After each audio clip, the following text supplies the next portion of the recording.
Guys, this is Korah here, and welcome back to my channel. Today we are going to be witnessing the last chance stage. Basically, between 3rd, 4th, 5th, and 6th place are all going to be duking it out here for the last two spots to qualify the top 4. Those, I guarantee you, games will be very intense today because, of course, no team... This is basically like elimination stage here, so no team wants to be eliminated. Every team's going to be showing off their best strats. They're going to be playing their best as much as they can. And I'm very excited to see the games here. So today we are going to be spectating PC Cat first versus Espel, and then we're going to be spectating the lower bracket as well. So whichever team loses from this bracket here is going to be fighting, I think either BPS or I believe it's actually. Let me check. I'm not actually sure. Let me go ahead and check real quick. I think BPS is definitely in there. BPS / Demo, I guess, would be one of the other two teams. Yeah, Demo. So BPS versus Demo. The loser of that will fight the loser of PC Cat versus Espel. And that will be, like, at that point, single elimination. So everybody's going to be fighting their best here. But to get things rolling, we are on the map Alpenstadt. We have PC Cat running basically all heavies, one light tank and E6, versus Espel, who is running a very similar lineup. Although I think I did just see an E50 there.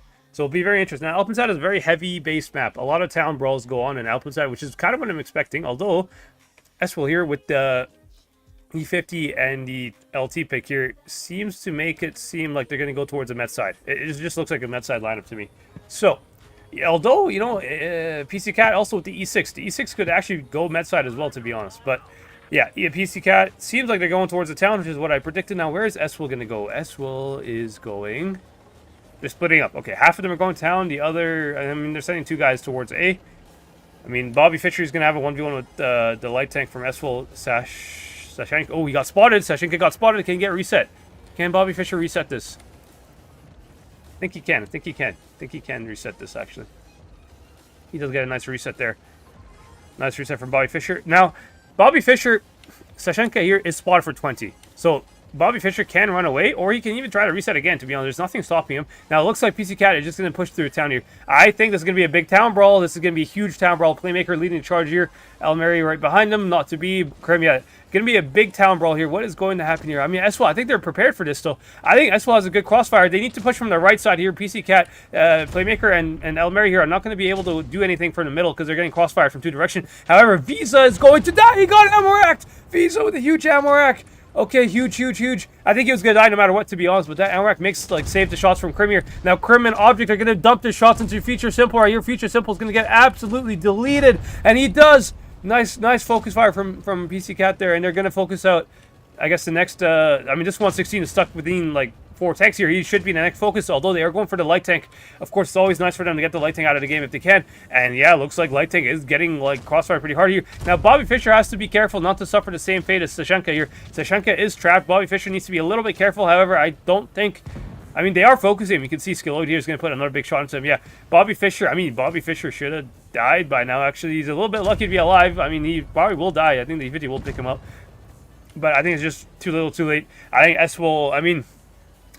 I gotta say, the ammo rack was a little unfortunate, but I think, honestly, as a tournament bleed, I think that without the ammo rack, it still would have been a pretty convincing game here for PC Cat, because the Espel tank was just about to get deleted. They all had, like, clips, like, ready to kill him, basically. But very intense first game. You can see, guys, you can see how intense this is here. Like PC Cat here, they are, I guarantee you, every single team in this stage of the tournament is fighting for their lives right now. Nobody wants to be in the lower bracket. Nobody wants to lose. Nobody wants to have the pressure of having to fight in the lower bracket. They all would love to just win both games today and just qualify directly by winning both games today. So yeah, very well played by PC Cat. Gotta say, they did a very nice push there. A little bit unlucky for Espel with the ammo rack, but I do believe that they were kind of caught out of position there. They didn't have enough tanks controlling the outside of C. Now, I can show you quickly kind of on the strat sketch what was kind of PC Cat's idea here. Let's go ahead and just ready real quick. Now, if we go to Strat Sketch, let's go ahead to Strat Sketch real quick. There we go. All right. So this is what PC Cat's idea here was. They had a bunch of 116s coming from the mid lane here, and they had, like, I think, like, two.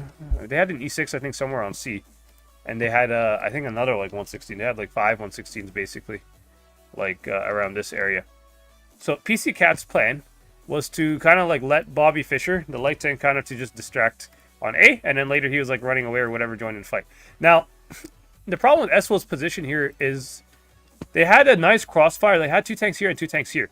However, this blind side, like this right side, they have nothing defending the right side. Both their tanks were focusing on this area here, and they had like an E50 or something back here. Like, it was very like little like support. Like, you know, basically like this E50 is not stopping anybody from pushing. They're just gonna drive right past them. They don't give it, like, they don't really care about this E50, you know. So these guys here, I think, in my opinion, one of them needs to be like looking on the outside here, so that, because they had to back down. They had to back down like this. Once they saw this push, and they didn't. They stayed in town and they pushed into town, which does not favor them, because they had a like Eswell here had an E50, or not an E50. They had like a light tank and a 116 out of the fight. Their E50 was here.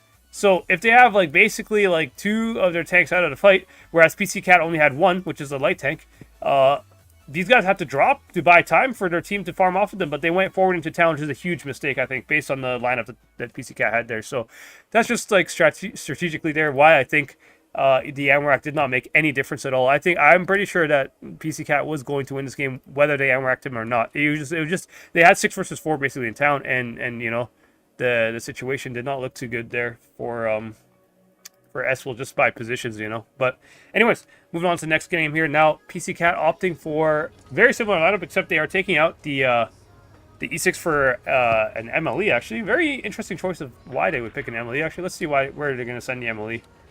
Where does the MLE go here? I mean, I guess he's going to C as well. Okay, everybody going to C, even the light tank. Okay, why did they? Interesting. Even the light tank goes to C. I mean, it's a mirror lineup, actually, from both teams. Both teams have exactly the same lineup. Now, Sashenka here gets a lot of spots. Lucky bounce there. El Mary, nice try, actually. Nice snapshot from El Mary. He was definitely looking for that. He was expecting it. Very nicely played. Now, Bobby Fischer's going to insta-cap C. There's definitely nothing that can cross the C to stop him or anything. So, this should mean that Eswell is going to go cap A. But, however, you see what I mean, though? Bobby Fischer being the one to cap C. Look at the amount of confidence Eswell has here. Now, I don't know if I like PC Cat's positioning here, because Apple and Sashenka are going to get behind them, and they're going to be kind of trapped. So PC Cat here, their best chances to try to push in. The longer they wait here, the worse position they're going to be in. But again, so like Eswell seems very well prepared for this push. Now, can Not2B do something here? I mean, I am lagging a little bit. You can see my amazing packet loss. I apologize for that, guys. However, it doesn't really change the positioning of the teams here. It's just kind of annoying in terms of the viewers. But anyways. Look, yeah, it looks like PC Cat is pushing in. Their target is this Arkalov guy. Arkalov is 100% the target for PC Cat. Now, PC Cat has 3 versus 1 here. So Elmeri, Not2B, Krim, and Object, they just need to survive at this point, because this guy is going to die whether, like, no matter what, basically. They just need to survive.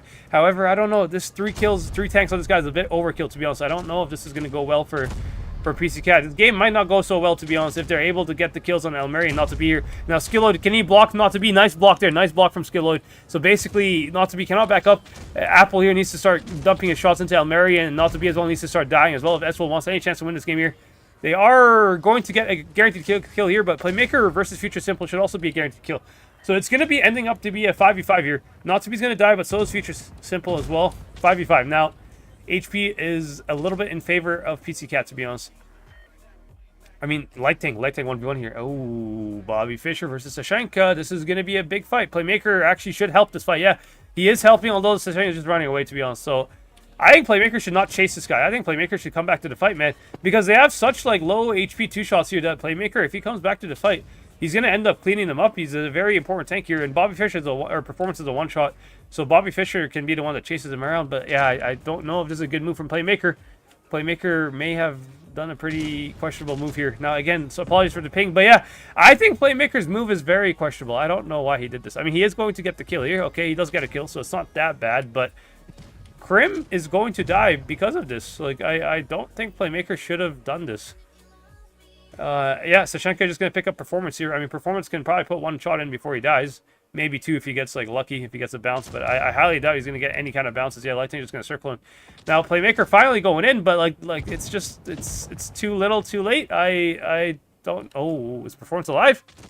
Performance is alive! Oh, my God, this guy's choking.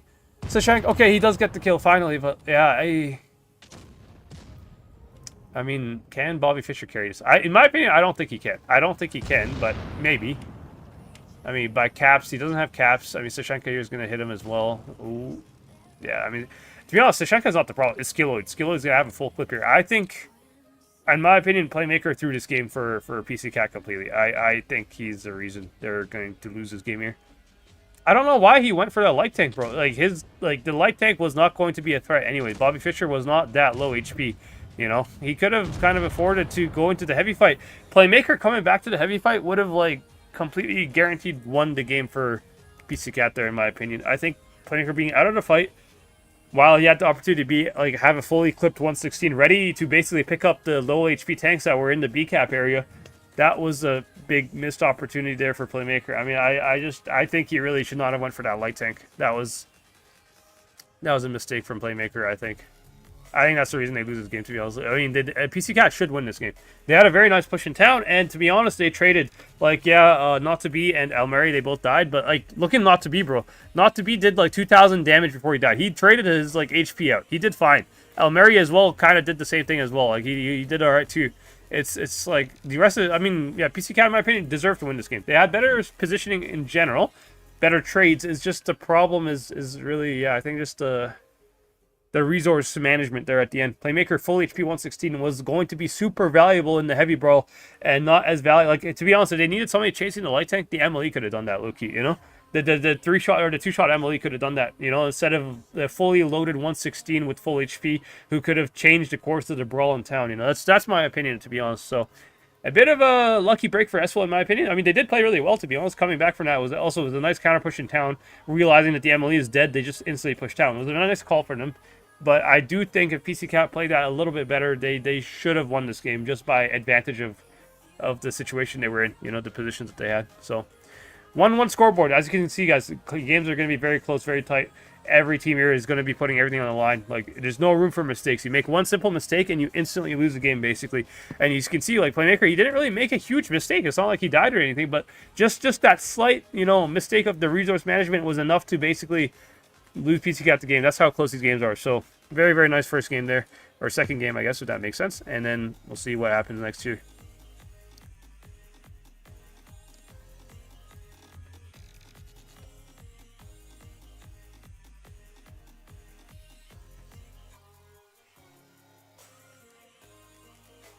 All right, now we are to map Black Gold. Now I'm expecting a lot of blind fires, guys. There's always going to be a lot of blind fires, like the second the game spawns in here. Let's see. Anyone? They're gonna all blind fire.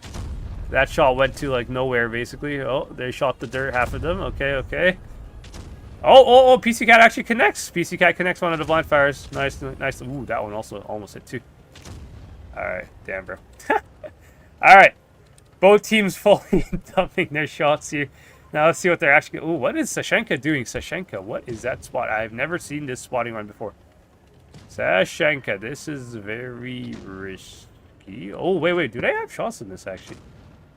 They do. Ooh. Okay, Sashenka. All right, that's interesting spotting run there. So they had Visa lined up. I mean, if they had somebody else in the town, they could have had like a nice nuking potential there. Now, Bobby Fischer has full C control, but he is very isolated, to be honest. Now, Sashenka does lose half his HP, though. I don't know how that happened. He should have ran a little bit earlier, I guess. He should have had time to get out. I don't know how he ends up losing half his HP there. That's a little questionable. I want to watch that back on stream here, or maybe even look at Aminat's perspective, because I don't know how that light tank lost so much HP. I mean, he got early info, and he should have just pulled out immediately. Now, ooh, Bobby Fischer versus Sashenka.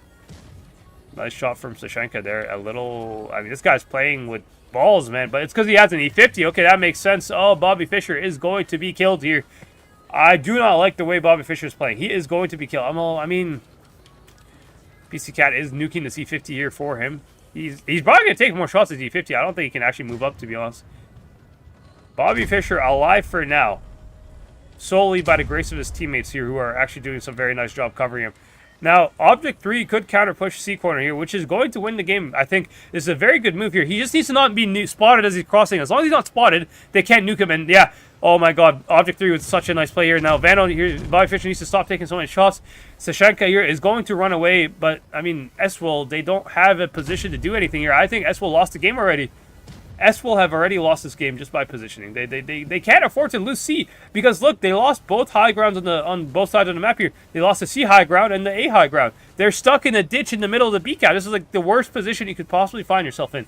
They cannot repush Crim because whoever pushes Crim is going to get nuked essentially.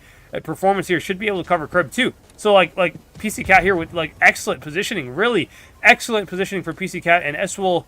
I don't know, they did light tank and E50. They were doing some questionable plays. I mean,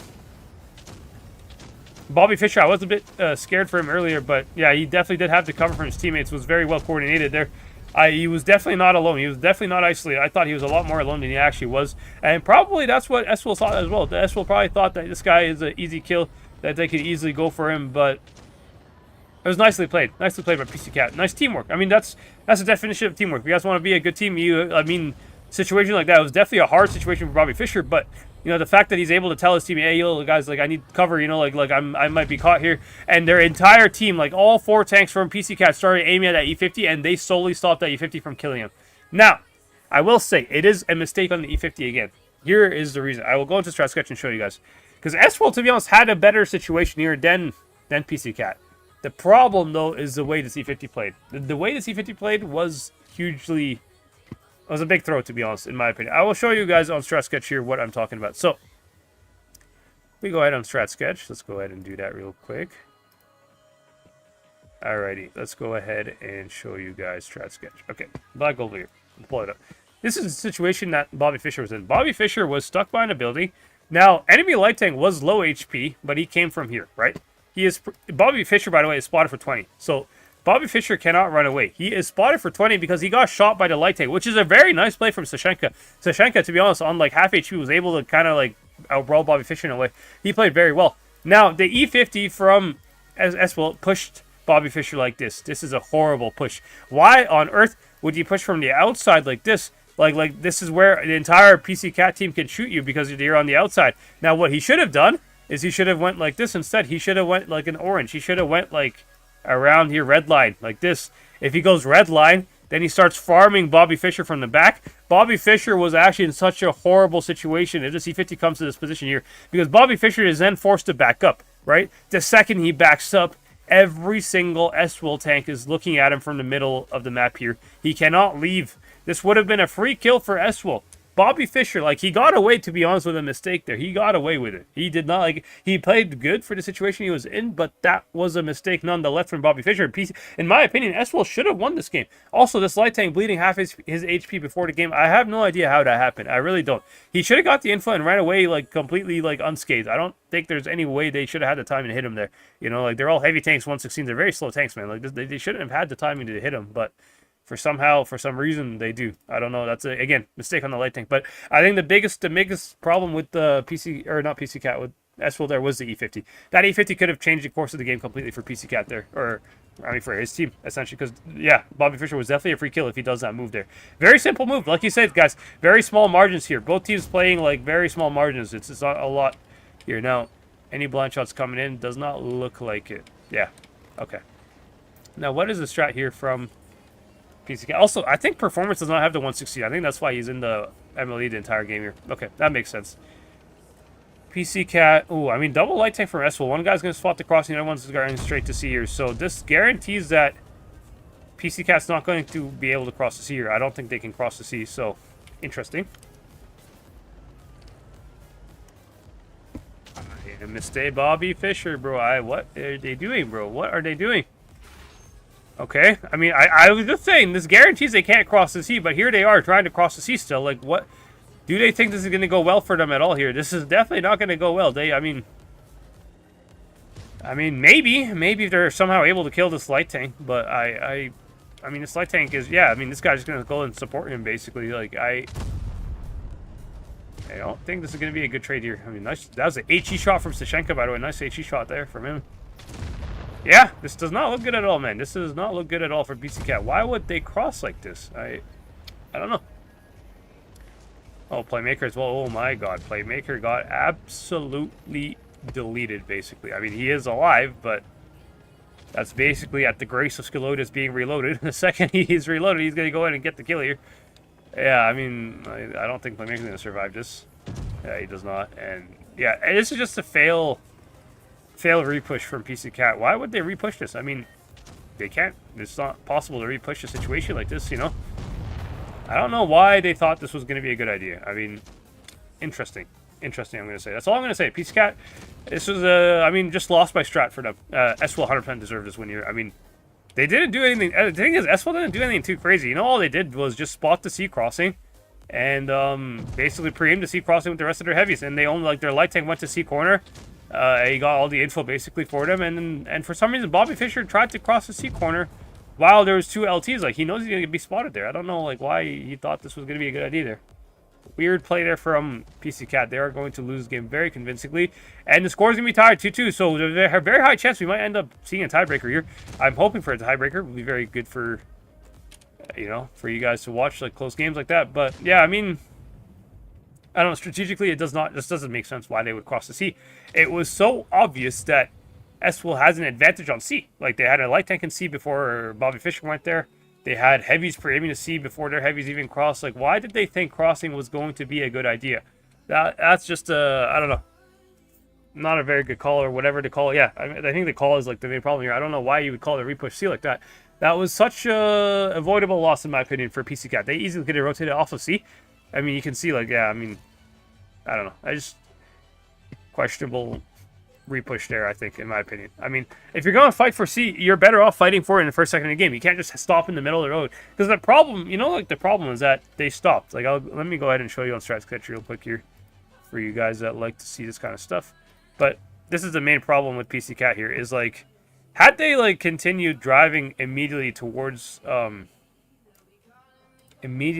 had they just continued, like, let's say they full set their heavies, like, without stopping, like this, right? They just full sent their heavies to C no matter what, right? That would have worked better than them stopping here, because what they did is they, like, and they did what in purple, I guess. I'll draw in purple. They did this. They sat two tanks here, stopped here for, like, a good 10 seconds, and then once the enemy, like, heavies all got into position to pre-aim this, like, with fully, like, aimed shots, then they're like, all right, let's go repush C like this. Like, oh, this is a horrible decision. You either fight for C in the beginning or you don't cross C, like, half-ass. That's such a half-ass, like, crossing there that, like, there's no way they actually think they're going to get away with that. That was such a weird call there, in my opinion. But without further ado, we are on the next game here. So let's go ahead actually and show you guys the next game. It is Lagoon, I believe. So let's go ahead and get Lagoon up for you.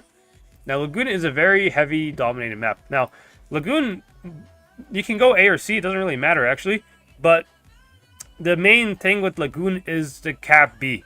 B is a very important cap. Usually every single team always has to have somebody on B. Because if I have nobody on B, it means that any team will just cap B, and it's very hard to, like, repush B, to be fair. So, I'm expecting that both teams are going to have something on B, and then either go A or C. We'll see how it goes there. But let's go ahead and cut to the lineups here so we can see what lineups they're running. Now, S-Will with E50 and Bat Chat, whereas also PC Cat here also using an E50, I believe. Alright, there we go. Holy shit, it's taking, like, such a long time to load. I mean, both teams using very light lineups actually for this map. E50 light tank, and then they have a Bat Chat and an E50 as well. Very interesting setup here. Now, in my opinion, the Bat Chat E50 are actually the better performing tanks here, because the Bat Chat has a clip. So E50 combined with the Bat Chat, that clip is going to be very scary. Whereas Elmer is a single shot tank, and so PC Cat is not going to fight for C. I think they recognize that S-Will has a better lineup for C here. Yeah, because the light tank is going to get outbrawled by the Bat Chat base and the E50. So Elmer here is sending straight forward the heavy side here. He is going to spot everybody. He might even be able to cap A quickly here, but I mean, yeah. S-Will here getting the early cap on C, and like I said, there's always tanks decapping B here. So Kerman Playmaker looking at B, and then Skaloid and Apple here also pre-aiming B from their side. So both teams going to opposite sides here. Now, S-Will does have the advantage by cap points, so they do have the first cap points. Now, what is S-Will's setup going to be here? I mean, future simple. Is he going to push their spawn? He might actually do that. I don't know. I know there's a lot of point for them to do this. I mean, I think he just wants to clear this position here. I think that's what his job is, essentially. But he does need to be careful, because they could kind of, like, have a bait. I mean, he doesn't... Of course, they don't have a bait. We know that, but he doesn't know that. I mean, he can't really venture too far. Okay, he is just moving up to the spot here. He's trying to clear the spawn, but... Yeah, I mean, I think it's alright for now, to be honest. I think it's okay. Oh, what is the setup here from S-Will? Ooh, nice shot from the E50 onto Playmaker. I think that was a Cupola shot, actually. Was it a Cupola shot? I can't tell. Can't really tell, actually. Thing is, though, I think Eswell has an advantage by strat right now. Eswell has a much better like lineup in terms of defense. Like PC Cat has to push in, right? They don't have the cap lead. But what does PC Cat have to push in with? They have to push in with a T100, a Super Conk, Bobby Fischer's in the E50. I mean, PC Cat really only has 4 tanks that can actually push in, whereas Eswell can defend with 5 Clippers, as well as a Batchat, who's also a Clipper. So I think, in my opinion, Eswell has much better positioning here than PC Cat. Like, they have a good situation here. And if PC Cat tries to cap B, I mean, Eswell has a better brawling lineup for it. Because, again, that Super Conk is a single-shot Super Conk. He's not going to be that useful for a B brawl, in my opinion. So, we will see. We will see what PC Cat call is here. I mean, looks like they're being patient. They don't want to rush anything. Nice shot there from Krim. That's a good trade, to be honest. He does take one back from the Batchat, but shooting a light tank is always worth it in a heavy tank. So, good trade there for Krim. But there's a bit of a stalemate game here. Now, what is Elmeri trying to accomplish here? I'm very curious. He's trying to spot, like, this lane here, I guess, but I mean, he sees nobody in this lane here, but I mean, this guy is not defending at all. Elmeri should have a free shot into this guy right now, actually. Does he have a free shot? Does he take it? I think he should take it. Why would he not take the shot here? You have a free shot at this guy here, I think. Unless he's waiting for not to beat him. I mean, there you go. Yeah, he shoots him. There you go. So, Eswell here kind of giving up their spawn, which is going to allow this guy to be kind of forced down, you know? Which, this guy being forced down kind of gives PC Cat more freedom to move a tank up to this position here. And if you have a tank up in this position, they can actually cap B. Not that hard, to be honest. It's not that difficult to cap B. Which is that not to be? Is he going to start moving? I mean, I think PC Cat can cap B here because this guy's position is compromised. And this guy has a very important job here of like holding down the spawn. So the fact that they're going to lose their spawn basically because of this tank not being covered at all makes me feel that PC Cat actually has a pretty good chance at this repush, actually, to be honest. I mean, Eswell here, like, really stacking all 3 tanks here. I don't think they need to actually stack that much tanks in that spot there. They could have defended a little bit better, in my opinion, but yeah, I think PC Cat can do a pretty easy B retake here. I think they can retake B. Question is Eswell going to be AFK enough for them to do that? I don't think so. I think Eswell here making a proactive play, which I think is not a bad play here. However, Playmaker and Object here are in position to counter this guy, which I think this guy's going to be the call here. For sure, PC Cat is going to call to kill this guy. Future Simple here is now the target of PC. You can see even Krim rotating. The entire PC Cat team is rotating. The only one who's not rotating is basically Elmeri. They have a PC Cat has a kill here. They have a kill, and they're going to take it. I think it's a good call. I think this is a good. This guy is very isolated. If they come from behind him and in front of him, he can't go anywhere. Now, E50 or Maverick as well, also in a very kind of bad position. He wasted a reactor, by the way. Maverick wasted a reactor. So, yeah, Future Simple is a kill here. He is going to die, which I think is going to be... I mean, there's not much... They can't trade this. I mean, Eswell, I mean, Playmaker, if you just back up here, I mean, Object here has free kill. You don't need to die for this Playmaker, bro. You just need to back up, let Object get the free kill, and, yeah, I mean, Playmaker kind of taking some unnecessary damage. So why would you take this damage, bro? Object got here for free. You don't need to, like, cross at all. So, Eswell's going to have to repush Playmaker, essentially. Playmaker's going to be fully loaded 116 here. Now, he is a one-shot, technically, so he is possibly for him to die here, but I think they're focusing. I think he has a chance here to go in and kind of clip in. I think PC Cat will win this brawl here. Like, they looks good for them, although not to be. What are you doing? Why did you go into the middle, bro? Oh, no. What was that play, bro? Okay, I mean, I still think PC Cat is going to win this game, but not to be, like, really trying to make this game closer to Elmeri here in a very, very difficult spot here. Elmeri just has to, like, try to make this Batchat a one-shot. He is just a matter of time until he dies here. Oh, he doesn't even get... He had the shot loaded. I don't know why he didn't shoot. He didn't, like, the trigger finger was not really that quick. I mean, this is actually a very close game here. I mean, I think, actually, Eswell has the advantage because Playmaker's a one-shot. But although Krim... I mean, Krim might be able to carry this game here. Krim might be able to carry this game. Nice kill there from Krim. Now, Bobby Fischer needs to start farming this guy. He's going to try to block for performance here. I don't know if this is worth it, to be honest, because I think Performance is going to die anyways, to be honest. I think Bobby Fischer should have just played the HP here. Can he block him? Okay, he might. Oh, that's nice. Nice try there. Nice try. Now, Krim, you just need to dump your shots in, bro. You just got to dump it. You're going to die very soon here. Now, Bobby Fischer, nice kill there from them. Playmaker making the Batchat distracting 1v1 here. I think they got this. I think Krim and the E50 should have this. Bobby Fischer here, it's a 1v1 between Maverick and him.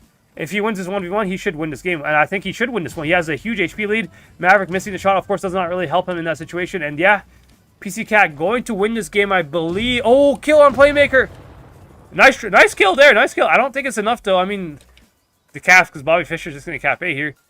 This guy has to go stop A somehow. He needs to stop A, and Bobby Fischer's going to cap B, but there's 17 seconds left. Wait. 17 seconds left. I think it's enough. I think PC Cat can still win this game. 17 seconds, guys. And PC SWL has the cap lead. It's 8:58 versus 8:52. This is so close. This is so close. I think actually SWL might win this. This is actually insane. This is so close. It's tied. It's tied by caps. Oh my god. It's tied by caps. Oh, that's insane. It's going to go down to HP, guys. Whoever had more HP at the end is going to... Who wins this game? It was tied by caps. I've never seen that before. PC Cat did more damage. So they win the game, I think. PC Cat did more damage. 16,000 damage there versus 15,000. Oh my god. Oh my god, that was such a close game. I've never seen that before. It was tied by caps at the last second. I'm sorry for your eardrums if you guys are like, if my volume was loud there, but I'm just freaking out. I've never seen that before. PC Cat wins the game when it was tied by. I've never seen that.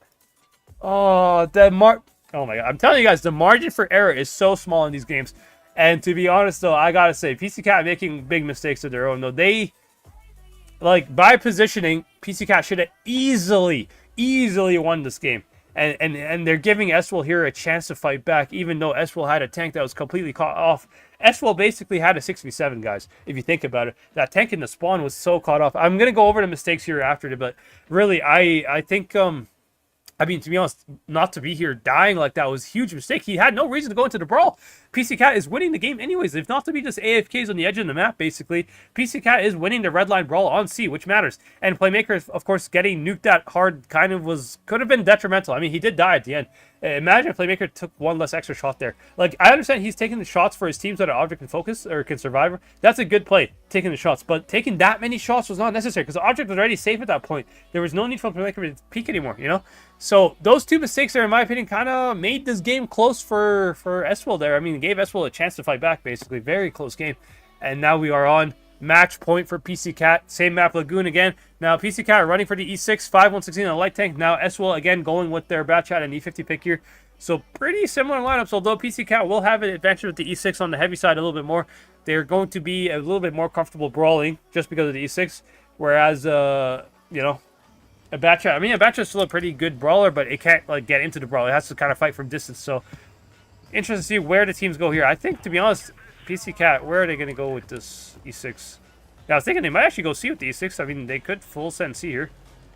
Although they might also be scared of the Batchat. Maybe not. Maybe they're not going to play C. It looks like they're playing more towards A here. Okay. And SWL going towards A with the Batchat, and they're playing very passive on C with the E50. Or no, he's taking top of C, I think. It's kind of risky, to be honest, for this guy to be taking top of C. Because what if the E6 from PC Cat came to C as well? This guy would have been kind of in a bad situation, actually. Balls of steel on this Maverick guy here. Balls of steel, really. Because this could have gone pretty badly for him, not going to lie. But looking good for PC Cat here. Nice blind shot for Sashenka. Sashenka getting blind shot by not to be, I believe it was. Yeah, nice blind shot there. Very nice blind shot. And both teams here playing very passive. Nobody wants to make a mistake. I guarantee you guys, both teams are very careful here. I mean, Maverick here is the most dangerous guy. This guy's the most one at risk of getting killed, in my opinion. Because if performance pushes C, there's nothing covering Maverick. Now, they don't know where the Batchat is. For all they know, Batchat could be on C, but performance knows that he would have spotted the Batchat on C if he went to go cap C, or at least he would have been capped by now. So I think PC Cat here expecting that. I mean, what is ooh, Skilloid, you might be caught out here. Does PC Cat know this guy? I think they do know he's alone. I think PC Cat could easily kill this guy. I think he's out of position. I think he is going to die. Because PC Cat, they have not to be in this bush here. Not to be knows that there's nothing in this mid lane here. So this guy is a free kill if they push from the outside. I'm pretty sure PC Cat should kill this guy. And they are, yeah, there you go. They are this is gonna be a free kill basically. Now performance at this point in the map here, he just needs to run. Performance needs to run so that he doesn't give them a kill, a trade or whatever on the other side of the map here. And basically PC Cat has a free kill. There is nothing that SWL can do to trade this. I mean, Krim is safe. El Mary can also kind of get safe, to be honest. Like, yeah, even Krim recognizes he's backing out. I mean, this guy's a kill. There is nothing he can do to escape. I think he's going to get, like, shot in the open here. If he escapes, it's going to be a miracle, but I don't think he can get out. I mean, El Mary is well pre-aiming him, yeah. Free kill for PC Cat. Mistake there. Mistake from S-Full. Huge mistake from S-Full, actually. Free kill. Okay. 6v7. Now, all PC Cat needs to do right now is cap the A base, right? And then they need to just reload their clips and then, I don't know, like retake C, I guess, with the E6 and the light tank, possibly, I think. Although this bat chat is... What is he doing, bro? Okay, S-Full just trying to speedrun their way to the garage here. Enough to be is not spotted. This guy's going to die, bro. Yeah, he just gave up. He just gave up. He's just like, yeah. Yeah, I think S-Full gave up already. I mean, unfortunate, man. It was like down to the wire. All the games were down to the wire, and then this last game here on the match point is just not close at all. Yeah, S-Full mistake there. It's just a mistake. It's an overextension on A. You cannot cap A while the rest of your team is on C, bro. Like, what do you think is going to happen? I mean, PC Cat are not dumb, right? They know that there's nobody in this mid area here protecting this guy at all. Like, even giving him info that he's getting pushed on. This guy was, like, blindside. He has no idea he's being pushed. He, like, preemptively ran away from A, but, like, you can't do this at this level, you know? PC Cat is not a bad team. They have very good players, and they definitely were able to exploit the fact that you were, you know, had nobody spotting your like, left side, basically, you know, apart from yourself, which the second you started capping A, you can't spot anything, you know? It's a free kill for them, basically, so... Well played by PC Cat there. Well played by S-Full in general. I mean, games are very close, to be honest, but as you can see, a lot of mistakes on both sides here. Both teams making lots of mistakes. Now, I mean, PC Cat made a lot of mistakes too, but to be honest, they didn't really give up a 6v7 like this at the end here. I mean, PC Cat kind of did similar mistakes on Black Olo, where they kind of like YOLO into C, which was like a horrible play there. But other than that, I think PC Cat played relatively okay. Just like that game on Lagoon, the very first game where it came down to caps, where the caps were tied. I really think PC Cat, they're playing a little bit sloppy. They're not really playing their best level here, in my opinion. These games could be a lot cleaner, could be a lot like less close if they played them correctly. But they get the job done nonetheless. 4-2 score here for PC Cat. So they are going to move on to the upper bracket. Congratulations to them. Now S-Full here, they are going to be fighting for their lives here. Now let's take a look. Actually, I don't know what the score between... let me go ahead and see if I can stream one of the POVs of the other streamers here. Let's see. Also, let's take a look at the comments as well, guys. Hello, hello. Hello, Les. Nice to see you. Welcome, welcome. CM Fame, thank you for your love. Hello, Skip. Hello, Delta. Hello, Darkman. Woldoy, welcome, welcome. Hello, Renamed. Hello, Sit Down. Korah, what happened to the Battle Pass giveaway from last year? I'm still going to give away. I have still to choose, bro. Trust me, I'm just very busy right now because I have to play NA tournaments as well. So right after my NA tournaments, I have stuff to do, and then, or right after my youth stream, I have stuff to do, and then immediately after, I have NA tournaments to deal with and prepare for as well. So I've been kind of busy, but don't worry, I'm going to do them all at once as well. So like you guys want to, there is giveaways for this, so make sure you guys enter your usernames and stuff. Again, very simple way of doing it. Just go to your garage, click your profile, click your thing, just copy your nickname, your user ID, put it in the chat as well, like in the live stream chat, and I will just pick a couple random winners from there, like when I have time to do so. So that's kind of how I'm doing it. But anyways, let me see, is there anything else? Hello, Dondi, nice to see you, fellow Canadian. Hi, man. Nice to see you too, bro. Claw, welcome to the stream. Hello, Dino. And hello, Renamed. I think that's the same Renamed as the other one. So, wow. Insane games, though. I gotta say, very close games. Also, if you guys are new to the channel, guys, make sure you subscribe and make sure you guys smash that like button. We really appreciate that. Even if you guys are watching on the portal, you can always kind of click the portal or whatever, click on the YouTube and just like smash the like. We'd really appreciate it. I know it takes a second of your time, but it would help me out a lot. But yeah, these games are insane, though. Like, really, it was actually insane. Anyways, let's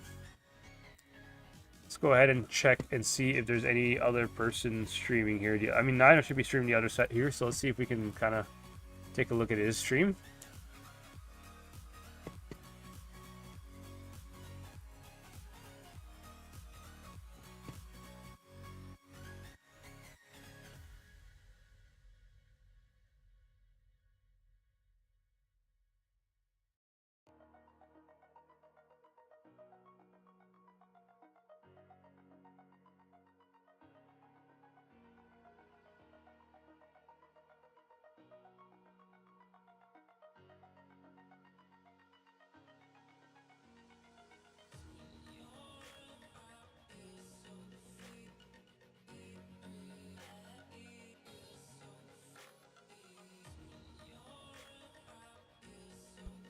Alright, 1 second, guys. I'm just pulling it up here. I mean, it's just a very long ad playing. I've never seen a 50-second ad before that you're forced to watch the entire ad. That's kind of insane, actually. Alright, let's go ahead and check it out. Ooh, looks like Nino has a close set as well. But I won't spoil the results. Also, try not to spoil the results if you guys are watching on the stream. Don't spoil the results for other people who want to see it live. But yeah, let me go ahead and pull this up real quick for you guys to be able to see now.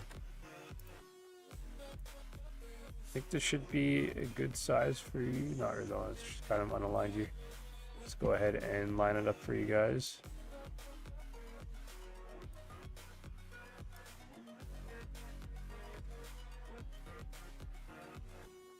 There we go.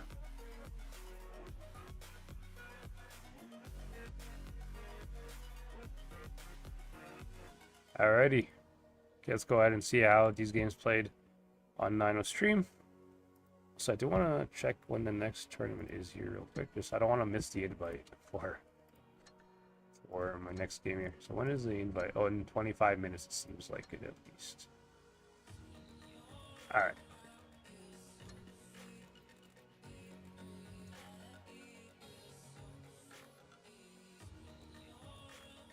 Alrighty, let's go ahead and see Nino's stream here. Make sure you guys check out Nino's channel, by the way. Full credit to him for this. He is the one that's streaming the games. So if you guys enjoy these games and you guys enjoy my kind of commentary on them, make sure you check out his channel. He fully deserves the credit. He's a very good streamer and he's been doing this for a very long time as well. Although I think most of you guys are already subscribed to him anyways. He is definitely a much bigger YouTuber than I am. But if you aren't, by the off chance, make sure you check out Nino. He's a very chill dude. Very good friends with him and he's very good at what he does. So make sure you check out his POV as well. But anyways, you can see right away here. I mean, I didn't really get to see the entire game here, but Demo going C with double E50. That's actually hella unexpected because E50 are medium tanks and the C side is the heavy side of the brawler. So I don't know why Demo would do this. I mean, they seem to be making it work somehow, but they are making it work actually. Although not really, to be honest. No, not really. Our team here with a full clip could completely end the life of any of these E50s. He just has to choose somebody, which I think is gonna be Parmesan. Looks like he's choosing Parmesan. Yeah, I think this E50 push here might actually end up failing for Demo here. I mean, it was a nice... I mean, actually, I don't know. This is such a close game. But, I mean, Tier 2 Hypnotitan is full HP. He just needs to get into the fight, man. He needs to get it because our team is going to get focused out very soon here. Although, I think it's doing okay. I think it's going good for BPS. In my opinion, I think BPS deserves to win this game just by the HP here. Just because our team is probably going to survive here and put a whole clip into Watson. And I don't think they can kill the light tank, to be honest. Because Pyroblast and Watson here are reloading. So, they don't really have good DPM to be able to kill the light tank here. And this other Demo guy like in the town here is definitely going to die soon. I'm pretty sure there's nothing you can do about him. So I'm gonna fast forward. I'm very sure that Demo is going to lose this game here, and yeah, BPS does win. Very well played by BPS. I mean, Demo tends to do these like very weird strats, to be honest, where they have like double E50, which looks like it's a med side lineup, but then they'll end up pushing town with it. Like they really don't care. They don't care what the meta is or what common sense is. A lot of times they just do unexpected stuff, and they gotta get away with it, to be honest. A lot of times, I mean, they are a good team, but if BPS is prepared for it, I don't think they should be able to win this kind of games, to be honest. Now, Demo again with double E50 pick, however, they're not pushing town this time. What are they trying to wait for? Are they waiting for a bait here for him to caps A? I think they're waiting for him to cap A, and they're just going to peek him. This might go very well for him. Now, Pyroblast getting completely blindfired. Holy damn, this guy's like really under a lot of stress here. Unfortunate for him, but yeah, Tier 2 starts the capping the base here. Now, he is going to take the damage for sure. Now, can they trade this damage at least? Can somebody on top of him shoot? He does miss the shot. Okay, I mean, not the worst trade for Tier 2. He only took like 3 shots there. It's actually not that bad. I was a bit more worried for him than this, but this immediately should tell our team here to go cap C, because C should be free. Because there's no way Demo has like 4... Like, oh, wow. No, huge shots into Pyroblast. He gets absolutely nuked, man. Wow. That's the problem with E50 guys in that spot. E50 is not a light tank. It does not run away from that spot unspotted. If it was a light tank, he probably gets out for free. Our E50 gets completely nuked here. So I think BPS with a very good chance to win this game. I mean, they're winning by HP. They're winning by positions. I think they have very good situation here. Pat here. What is Pat trying to do? Pat, I'm a little worried for Pat. I'm a little worried for him, but I think he knows what he's doing. I think he shouldn't be... He is spotted, but I mean, he should be safe. Kitsune as well is a very nice position with D6. Wow, he has such a good position, Kitsune. Wow. I mean, Kitsune is not really killable at all. He's going to completely, like, destroy the C50 in front of him, basically. C50 can't run without Kitsune shooting him. And Demo here, Demo's going to gamble everything on the C repush here. This is what I was saying about Pat's position here. It's a little bit risky. I think they might catch him off guard, although, like, they shouldn't. I mean, Demo here has a temporary 5v7 here. If they push instantly, they do have a 5v7 technically, even though one of their shots, the tanks is like a one-shot. So basically 5v6 then. But still, advantage isn't advantage. This is like Demo's only hope here is to win this brawl somehow, and I don't know if they're gonna win it. Like they have to win it. They have no other chance here. Our team needs to die. I mean, Parmesan is giving me focus so hard though. I mean, I think BPS has better position, but Demo here making the most out of their situation. They really are. They're E50. Yeah, the slide tank is getting absolutely nuked by E50. I think the C50 might actually. I mean, he's actually losing the 1v1 to the light tank right now. Although if the Demo guy shoots the light tank for him, it will be the difference maker. I mean, Demo making this game close, to be honest. Demo, props to them. Props to Demo for like coming back from such a horrible situation, to be honest. They are making it somewhat work, but I don't think the HP is going to work. I mean, this E50 could actually, I mean, he is winning. The C50 is winning. If he can kill Pat here, oh, he misses! He misses, but I don't think Pat can pen him. I don't think Pat can pen him. Pat can't pen him, maybe. Pat can't pen him. Oh, bro, what is it? They're choking so bad! Okay, they get the kill finally. Holy. Oh my god, he gets the kill, but I think, yeah, BPS just wins by HP there. I mean, props to Demo. They really made this game close. They really did their best there, to be honest. Very well played by Demo. I mean, they got outstratted and outbrawled in their E50 pick as well. Like, that E50 got nuked so hard from Demo, but the fact that they made this game somewhat... I think if that E50 was full HP and they made this repush, I think it would have actually worked out for Demo, to be honest. Well, it's actually kind of unfortunate for them, but... I mean, it is... I mean, yeah, BPS should still win this game no matter what, but yeah. So, BPS up 2-0 up here. Okay, let's see what they're up to next year. So, next map should be Black Global here. Let's see what Demo's cooking on Black Global. Oh, the blind shots. Oh, Demo are all PC players. They're going to be, like, epic blind shotters here. I can't wait for... I mean... Let's see. Are they going to hit any shots here with their PC aiming? Because the PC can, like, zoom in and stuff. It's very, like, nice, actually. They don't hit anybody. Okay, unfortunate. Now, Demo running a double E50 strat to pass Cap A, I guess. This VK seems like his job is just to reset B, I believe. Now, BPS should have C control.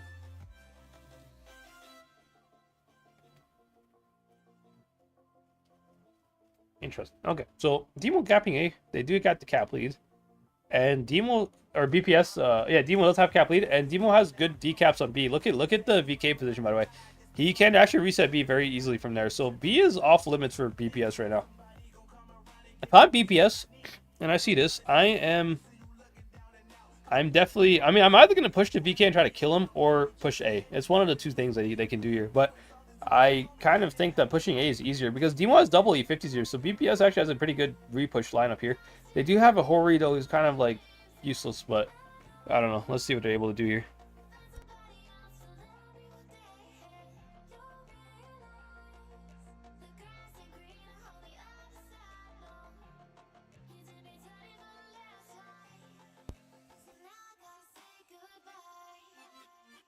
Interesting situation for Demo. Why is Demo camping the Parmesan in the bush, though? I don't actually understand what his job is. I mean, the Hori is already there. Why does he need to be there? You know, I don't really get that, to be honest.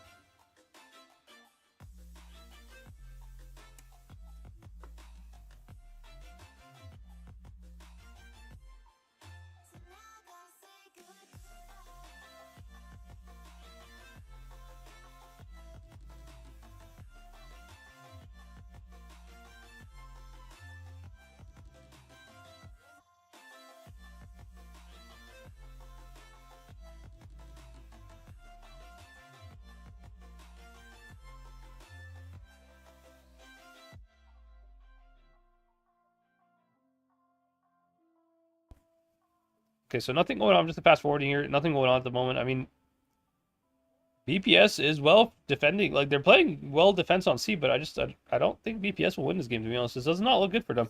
They're waiting way too last second. I mean, this VK has permanent resets on B, bro. There's nothing they cannot cap B. They have a Hori and a VK decapping B here. So, like, BPS, their only chance here is to go A, in my opinion.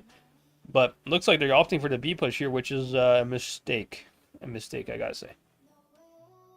This is not going to go well for BP. This guy's going to get nuked so hard. Artyom is going to eat absolute... yeah. They are trying to shield the light tank and fast cap B here, but, I mean, is this going to work? Maybe.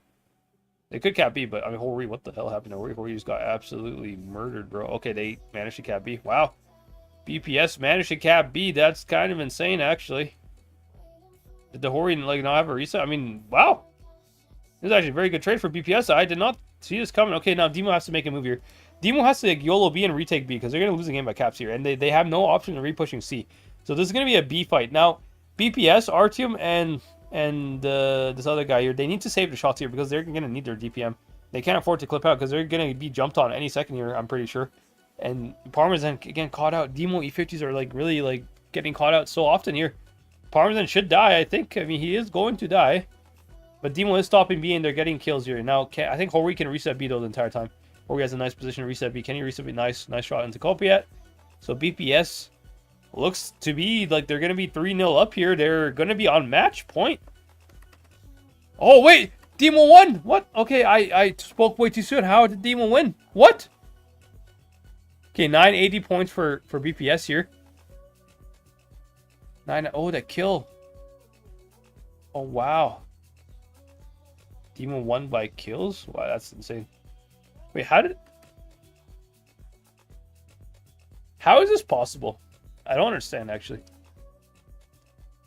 Okay, let's do the math here. Both teams have 2 kills, basically, right? Demo killed 2 BPS tanks, and BPS killed 2 Demo tanks. So, kills for kills, it's equal, but BPS capped B. So, BPS should have the cap lead, and Demo did not actually recap B, by the way. So how on earth did BPS lose this game by caps? That makes no sense at all. How did they lose this game by caps? Very interesting. That is insane, bro. Also, thank you for the subscribe, bro. Appreciate it, man. I can't speak Russian, but welcome to the channel, man. Really appreciate it. Welcome, welcome. But yeah, how? Like, how did BPS end up losing the cap lead? They capped B. Like, let's take a look. Okay, when they capped B, did they have cap lead? Oh, they did not. Oh, when they capped B, they did not have a cap lead. They were, I mean, what is it? 845, 855, 860. I mean, now they have the cap lead. They have the cap lead now. I really don't understand how BPS loses this game by caps. Like, it's 2 for 2 kills, so like 40 cap points each kill. So 80 cap points, but it's like, it's swing. Like, I don't understand. How does BPS end up losing this game by caps? 9-15. And the Hori perma reset at B, so nobody capped B. Like if they kill Parmesan here. Yeah, BPS cap lead if they kill Parmesan. 9:55. So how on earth did they kill somebody else?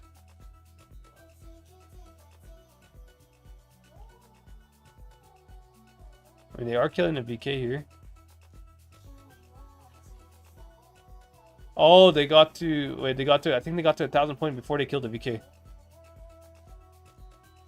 Oh! Wow! Wow! Look at that!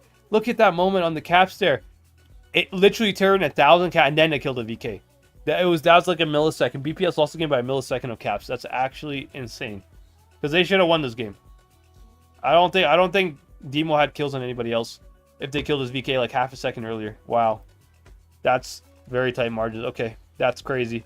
That's actually crazy. Okay. Demo very lucky that game, by the way. Extremely lucky. Because if BPS killed that VK like half a second earlier, they would have won this game by caps. 100%. They would have won by caps. So, unfortunate there for BPS. But, okay. Next game here. Again, blind shots going in for Demo. Ooh, Desert does get hurt. Or Devni, I think. Deviet? I think that's how you say his name. Deviet does get hit by the blind fire from BPS. Now, Punisher is playing very aggressive C here. Is he going to get punished for playing aggressive C? I don't know. Maybe not, actually. It might be safe, actually. He might be safe. I mean, he's definitely not safe from A cap. Like, if Demo had tanks on A, Punisher's getting shot from A right now. Like they just have full C. But, again, I don't really like Punisher's position here. I think Punisher is just a free kill for Demo whenever they want to push him. Yeah.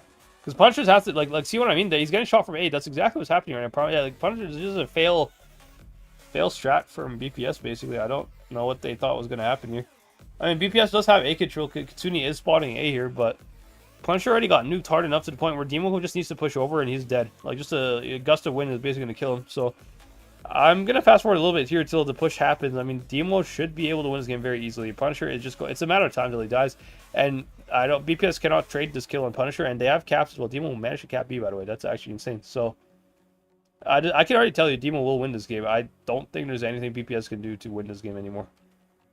Demo 100% should just win this game. There's nothing they can do. I mean, All right, BPS trying to get into B here like a little bit last second. It's 800 cap here, but I mean, I don't think it's going to work out because this guy getting a nuke from the town as well. Crip has a clip for him. Copy has a clip. I mean, the other guy in front of him is going to have a clip when he reloads. I mean, he is surviving, but I don't think he's going to survive for too long. I think it's just a matter of time until he dies.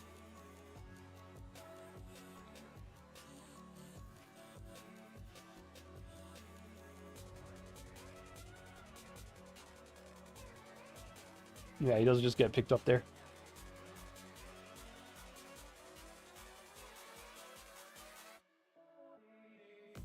Yeah, there's like nothing BPS can do this game here. All right. You too. All right, let's see what we're up against here.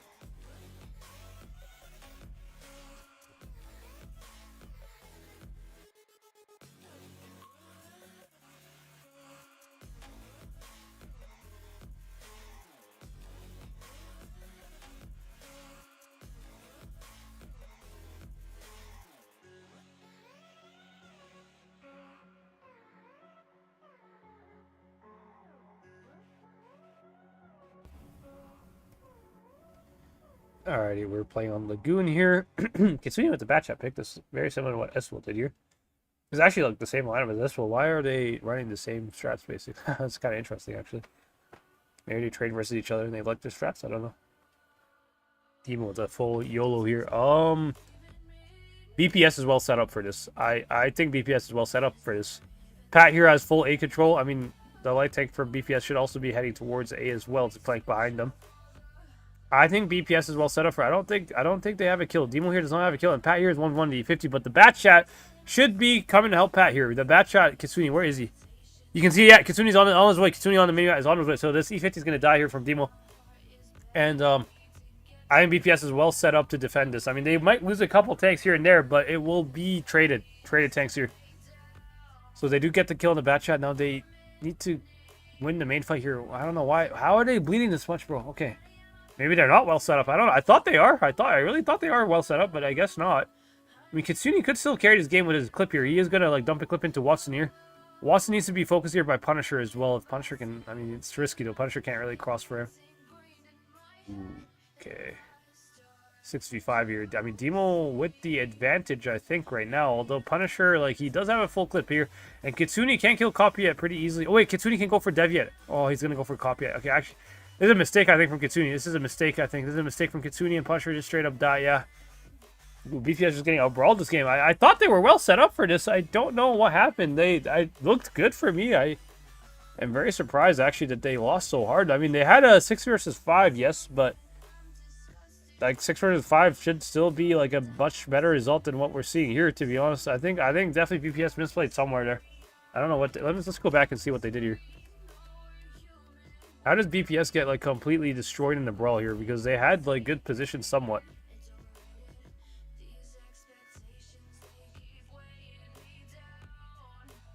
Yeah, how did they lose? Like, they have good positions, BPS.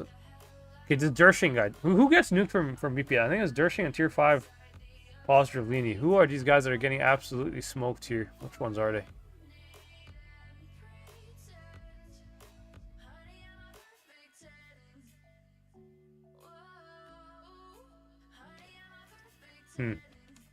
I don't know. Maybe I don't know. Maybe they didn't have as good of a hold as I thought they did. I mean, they had again 5 tanks should still be able to trade 6 a little bit, like somewhat, to make it doable for their light tanks to win the game here. But they got absolutely destroyed a little bit, to be honest. So interesting. Okay, we do have 7 minutes until the next game, by the way. So I am gonna fast forward here. I don't want to spend too much time here, but let's see what happens next year. So Demo does win this game by brawl. Okay, 3-2 for Demo. Let's see what happens next year.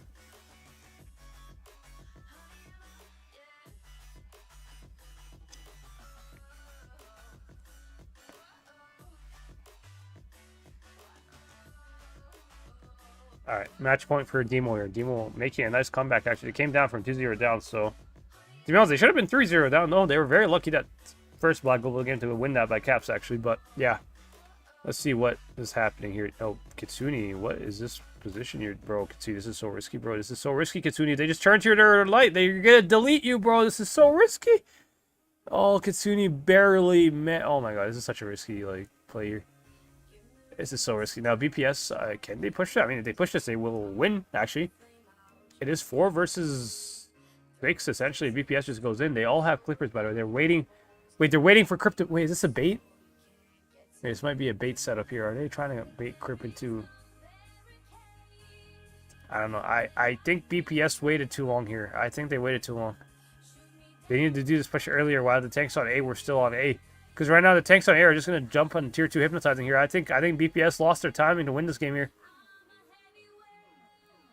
And their focus fire as well, not that good. Like, they're focusing Debia and Crypt as well. And, like, they're shooting different targets completely, bro. BPS, I don't really like their focus fire. I feel like Demo has a better situation here than BPS does. Demo is going to kill Punisher. And, I mean, yeah, the Super Kong is dying. But, I mean, actually, I don't know. It's close. It's close. It's close, but I still feel like Demo has the advantage, to be honest, because Watson here is going to have a full clip here very soon, and Simply Lovely is very low HP. He's going to not have reactive as well very soon. So Simply Lovely is going to be basically a 2-shot in just a couple seconds when his reactive runs out, which he is a 2-shot anyways, I think even, yeah. I think Demo should win this game. Demo has a much better situation than BPS, in my opinion. Because they have the high ground. They have the high ground on ACAP, which is like everything right now. Like, Parmesan got nuked, but Parmesan is safe. They can't catch them, you know? Whereas all the BPS tanks that keep getting nuked, those ones are like, they're definitely stuck. They can't go anywhere. So, I think Demo is going to win this game versus BPS here. I think Demo should win the series 4-2, and yeah, that's what we see. Okay, well, GG's to both teams. I mean, yeah, very close games, guys. Very, very intense games. And I think this is perfect time as well, because the room invite should be out in any second here. Yeah, we get the invite. There we go. Alright, let's take a look at the lower bracket maps here. It's Naval first. Let me check actually what maps these teams are playing. Also, let me go ahead and... Oh, yeah, I gotta turn off the OBS. Or not the OBS, but you know what I mean. The strat sketch. Let me go ahead and show that real quick. Okay, so we'll start changing maps. So first map is Naval, I believe. What is the second map? Let's take a look.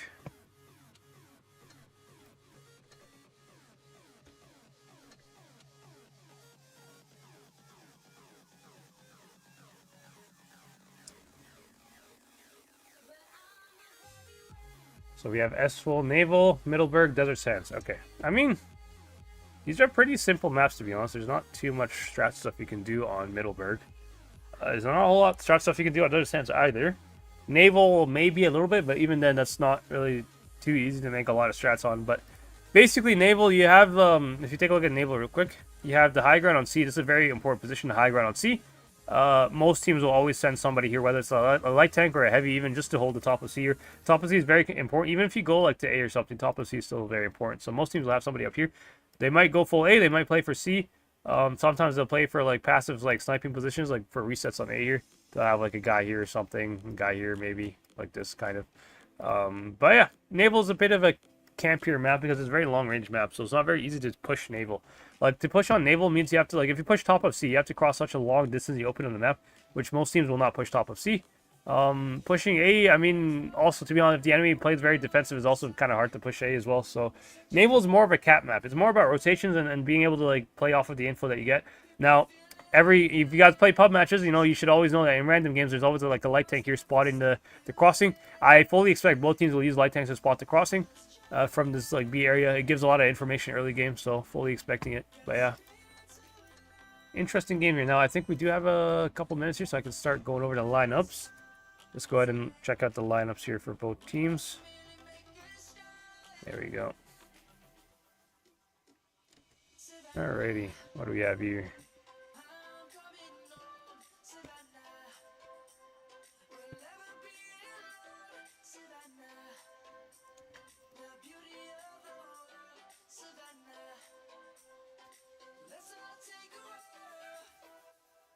Alright. Estville here running 5 116s at Super Conk and Emily. No light tank. Ooh, okay, Estville. Okay. No light. That is ambitious. Light tanks are important for this map. Okay, here's my kind of analysis here. It just says like reading their lineup. The fact that Estville is not using a light tank means that they're insta pushing. I think Estville is just going to insta push something. They don't care about like spots or anything. They're just going to insta push somewhere. Because if you don't have a light tank and you don't they don't care about the light tank, the fact that they don't actually care about how much people they're spotting tells me that they're probably just going to insta-push somewhere. Probably A, maybe C. I don't know what they're going to insta-push. Maybe even the B area. It might be a push trap from S-Will. This is kind of what I'm predicting. Now, BPS on the other end, complete opposite. They're running double lights. So double lights means BPS is going to have full vision on the entire map, basically. They're going to have one light tank probably go towards A, the other light tank go towards C, and they're going to, like, spot everything between A and C. Like, and, you know, it's going to be very good info for BPS here. However, the drawback of taking double lights is, again, the brawling here. BPS are going to be a little bit down in the brawls, but I think actually this is a pretty good lineup for BPS. I think BPS will do well here because if you guys didn't realize before, BPS was often using Ho-Rees and like MLEs and stuff like that because they don't have 116s, which is like by far the most meta tank of this tournament so far. And so BPS using double lights, I think is going to be better for them than really using like an MLE or something, you know. So, to be honest, based on the two lineups here, I kind of like the lineup of BPS more than the lineup of S-Will. It gives them more flexibility, and they still have a pretty good brawling lineup with 5 116s, basically. But I do feel like a light tanks are more valuable than like a Super Conk or something, or an MLE on the side of S-Will. That's kind of just my opinion, based on my knowledge of this map. But let's see, maybe they have a plan for it, maybe they have an idea. Maybe they have a push that doesn't require a light tank at all. We'll see what they're up to here. So game's going to start in 10 seconds. Very excited. This is a lower bracket, so this is the last possible chance. This is like elimination match here. Whoever loses this match is knocked out of the tournament, and they will be going home. So we got to see here. I mean, both teams, they're going to be fighting for the lives here. There's no more hiding strats, no more, you know, anything. Every team's going to have it all out on the line here. No team wants to be knocked out, of course. So let's see what we're going to watch today. Should be some fun, interesting games here. Okay. Now, I am very curious about S-Will here. I am extremely curious about where they're going to go with their lineup here. Now, what are they planning to do here with 7 heavies? There you go. Where are they going? It looks like they're playing for C control, I guess. Now, light tank on the side of BPS. He is spotting C, the other light tank spotting B. So they have full info on everything BPS. Nice shot there from Pat. Nice shot from Kitsune as well. They do double tap Future Simple. Very nice. But, I mean,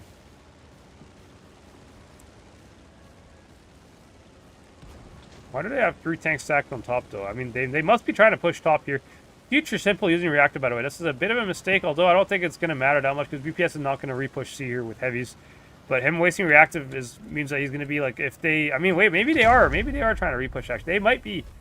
BPS might be trying to repush this, actually. This might go very well for BPS, I think. I think BPS has a free kill because as Future Simple used Reactive, so did this guy. They both used Reactive here. They are both going to die very soon, I believe. Very interesting situation here for BPS. I think BPS has a big advantage right now. BPS should win this game. They deserve to win this game. They have a very easy kill on these 2 tanks here. Of course, our team and Tier 5 position, there's a high chance they might get repushed and die here. But again, S-Will repushing them means they give up the high ground. If they give up the high ground, that means these guys can kill Skilotis. So this push that they're doing on S-Will here, S-Will seems like they're winning this push here, but it comes at a huge cost of losing the high ground, which is very, very important, and BPS light tanks are going to be harassing this MLE here by himself. I think BPS will win this game. I think BPS has such a good position right now. Very nice position. I mean, I told you guys, this not having a light tank on this map from S-Will is weird.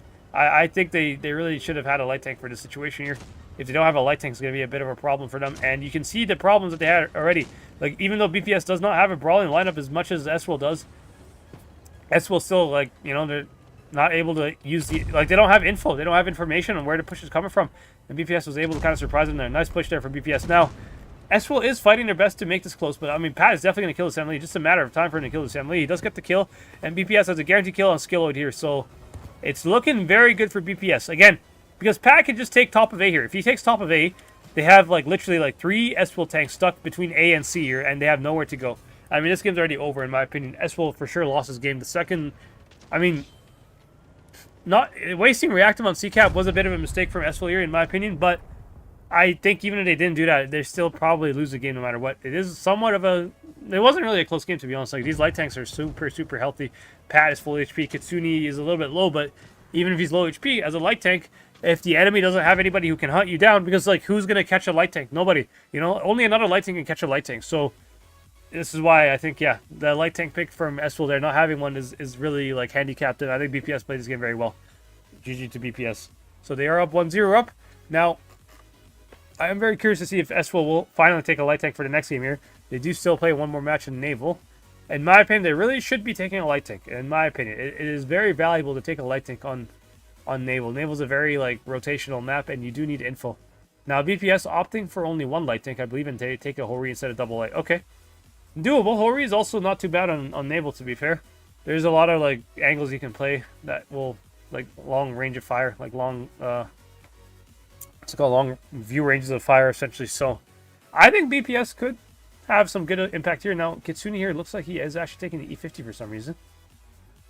I mean, if Kitsune takes an E50, I do kind of favor Eswell's lineup actually, because light tank just has extra view range over an E50. E50 is it's like okay for brawling, but in my opinion, light tank is just still better. So let's see what Kitsune is going to end up choosing here. What is he going to choose, bro? I mean, Eswell, you're taking the E50 and a light, and then double 160 or 5 116s.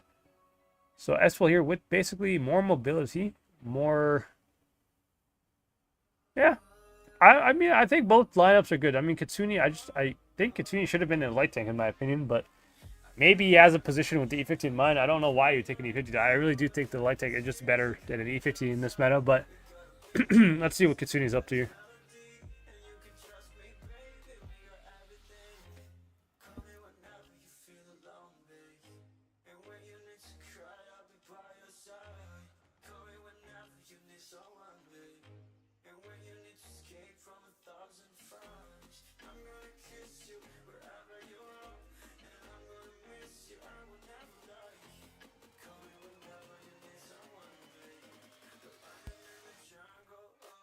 Alrighty.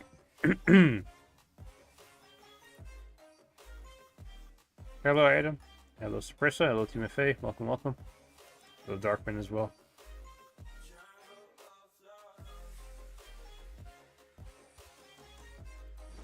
Alrighty. Let's see where Kitsune... Okay, Kitsune's going top of C here. Wait. This could be a push trap from... Okay, actually, now it makes sense why he took an E50, actually. I think this might be a push trap from BPS, possibly. Now, Tier 5 does get spotted. Ori as well is going to be behind those. Tier 5 possibly should be pretty safe, actually. Now, what is BPS trying to do here? I think they're trying to kill, like, Sashenka's position, I think. That's what they're trying to do here. Now, E50 does not spot anybody on top, and they know that most of... Ooh, Eswell E50 got spotted, actually. Wait, this gives Kitsune so much info. Kitsune is going to know that C should be pretty much clear, basically. I mean, unless they have a heavy up here, but if they have a heavy, he would have spotted it. So Kitsune should have a lot more confidence now that both the light tank and the E50 got spotted, not on C. So he should be pretty confident to make this push here. Now, Punisher going to go cap B. I think... I mean, doesn't this guy have resets? I mean, or because Kitsune, is that why they took Kitsune's position? Let's take a look at the reset position here. Yeah, this guy here. This guy should have a reset on Punisher, I believe. I don't know why he didn't take it. Why did he, like, not reset earlier? Ooh, missed shot there.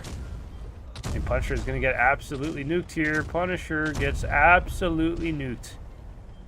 Okay.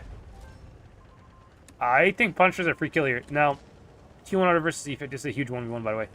Whoever wins this... I mean, I think it's going to be a stalemate, to me. I don't think anyone's going to win the 1v1, but whoever wins it is going to be huge for them. Now, Punisher is going to die. It's a matter of time for him to die. Yeah, he does get killed. Now... I think Eswell has good positioning here. I mean, look at Kitsune. Kitsune making a Hail Mary push here, but he is going to get shot by Skilloid, possibly. No, he does not. I mean, it doesn't matter what he does, though. I think BPS is not going to win this game. I mean, this light tank should have the 1v1 versus the E50, unless the E50 can face hug him, maybe. Can E50 face hug him? I don't know if he can, actually. It doesn't look like it. Nice dodge there from Sashenka. This is a huge 1v1 here. I do think Kitsune is kind of overextended. He is just making a Hail Mary play. I mean, maybe now he's in the face hug. Maybe he can get away with it, possibly. No, he does not. Yeah. It was very ambitious there to take that one, but very ambitious. But Eswell, I think, should win this game. Eswell deserves to win this game. They have good positions. They are playing very well, and they did kill Punisher for free in the B cap here. Now, the only thing I was going to say about Eswell is that they could have killed Punisher before even cap B, you know? I mean, caps doesn't really matter this game because it's a brawl game, but to be honest, they had the chance to clip out Punisher before he even started capping the base. Now, BPS, if they want to cap B like this, they need to have more C control. A single E50 on top of C is not enough control for them to be able to cap B like this, you know? Because like you saw, they just ignored the E50, went forward and killed Punisher. I mean, there's nothing that the E50 can do. And every time the E50 peaks, he's getting shot by the light tank, basically. So, just a bit of a fail strat from BPS, in my opinion. I mean, I understand the logic behind it, but they didn't allocate the resources very well. They did not cover Punisher from the angles he really needed covering from, you know? They covered him from the mid angles, but not the one from the seaside, which is like is the biggest threat. Because if he gets swung on from the seaside, Punisher just can't like escape basically, you know. So nice play from Esful. They did react very well to kill B there. Very well played. And we move on to the next game, which I think is going to be Middleburg, I believe. So very interested to see how Middleburg goes. Now Middleburg is usually like a very brawly map actually, and from what I can tell, I mean, Esful seems to be doing a pretty decent job at brawls, actually, compared to BPS in some situations. I mean, but we'll see. We'll see. But yeah, this is a guaranteed win here for Esful, so the score is tied 1-1. Again, I feel like this game is going to be a very close game, to be honest. I have a feeling it's going to be a very close game. We'll see, though. But yeah, hope you guys are enjoying. Again, if you are, make sure you smash the subscribe button, and make sure you like the video as well if you do enjoy it. But yeah, this guy going to jump on him? Oh, he does jump on him. Oh, he does not get the kill. Oh, okay, wait. Or are we here with the superhero clutch? Probably not, to be honest. He is losing by caps, but... Skilloid, is he going to jump on him? Next. Alright, nice.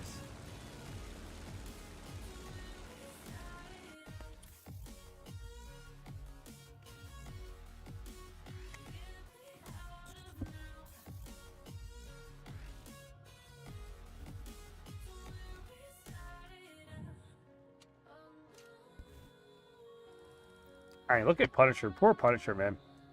He did only 2 shots of damage, but it's not his fault at all. It's just the strat's fault, I think. He should have had a bit more cover, to be honest. He can't cap B like this and just not have C control, you know? It's just very hard to do that, you know? But,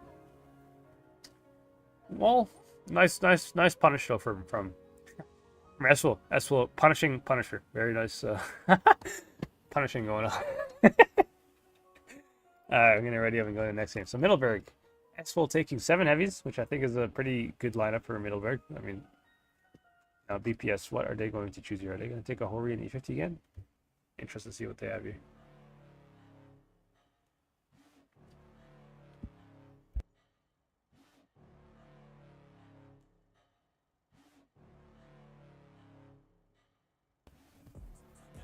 Okay, Pat does take a light tank. What is Katsuni going to take then? Because Katsuni does not have a 116, so he either takes an MLE or another light tank, which double lights on Middleburg is a bit risky, to be fair. It's just kind of my opinion, but maybe they have a strat with double lights. I don't know what they're going to take though yet. Man, I mean, it's very risky to take double lights on Middleburg. What are they going to do? Ah! Okay, they subbed them out, actually. Okay, they subbed Katsuni out, and they put in full 116 lineup. Okay, interesting call there. So Katsuni is actually the caller for BPS, so they put him out actually because he doesn't have the 116, I think. Which I think it might actually be a good call for them. I think this might be a very good decision from BPS here to try to run an extra 116 instead of like an Emily or whatever. I think BPS has a slightly better... I don't know, actually. It depends on spawn, to be fair. It really depends on spawn. And Esful here, I mean, since I am spectating on their side here as a streamer, you know, at least they should have somebody spawn on the med side here. Like a heavy should spawn up. Base because they have 7 heavies, so I am kind of expecting that. We'll see who spawns up exactly, though. I really want to see who's going to spawn up because, again, they do have a spectator. Yeah, 2 of them. Yeah, this is what I mean. Like 2. I think Esful has the better. No, Esful has such a better position here because BPS is like a solo light tank is not going to do anything against 2 116 heavies that spawned up on C here. So BPS has a big disadvantage just by lineup again, to be honest. By spawns as well a little bit. Spawns is a little bit RNG, to be fair. It's a little like I don't really like that part of Middleburg because it's very RNG based on who spawns up and who doesn't based on the spectators. But yeah, Esful does have a very nice situation, I think. Now, Esful, both Esful and BPS stacking down here. Oh, Pat is going to be absolutely cooked. Pat is going to get absolutely destroyed here. Oh, Pat, you are. I mean, if Arkalov here just backs up and shoots Pat, Pat is a free kill right now. He does get a nice shot into him. I don't think Pat can get out from this. Skilloid is playing very passive. He might actually, Pat might get out. Pat's going to get out because Skilloid was not aggressive enough to spot him running. But nonetheless, this is going to force BPS into a brawl in town, which I don't know. They're favored here. I think it's like...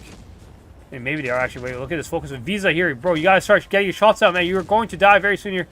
Can he get some shots out before he dies? He has 2 more shots. He just needs to dump his clip here before he dies. He missed a shot on Punisher, and he's probably going to die here. I don't think he's going to get another chance to shoot. Well, he might actually. Okay. I mean, Esful winning the town fight here. I think Esful wins this game by strat, to be honest. They just had a better strat than BPS. Esful here, they have 5 versus 6 here. They should be winning this. And Apple as well he's low HP, but he is kind of escaping somewhat. Although not really actually. He is. I mean, tier 5 positivity. He sure should die very soon as well though. Apple, you're just gonna try to reload. Can you get? Oh, you needed to shoot. Apple needed to shoot there. He was saving the second shot though. You just can't do that when you're in one shot.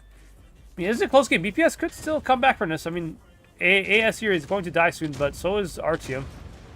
Equal trades, but like, where's I mean, Future Simple is full HP, but I mean, he's going after another full HP Punisher. I think that's not really a good decision here. Future Simple here should have tried helping Arkolov versus Pat, because Arkolov might lose his 1v1 to Pat here, which is a pretty big 1v1 if you ask me. If Arkolov can get another shot in here, I don't think he can though. He does not get it. Okay, but S will.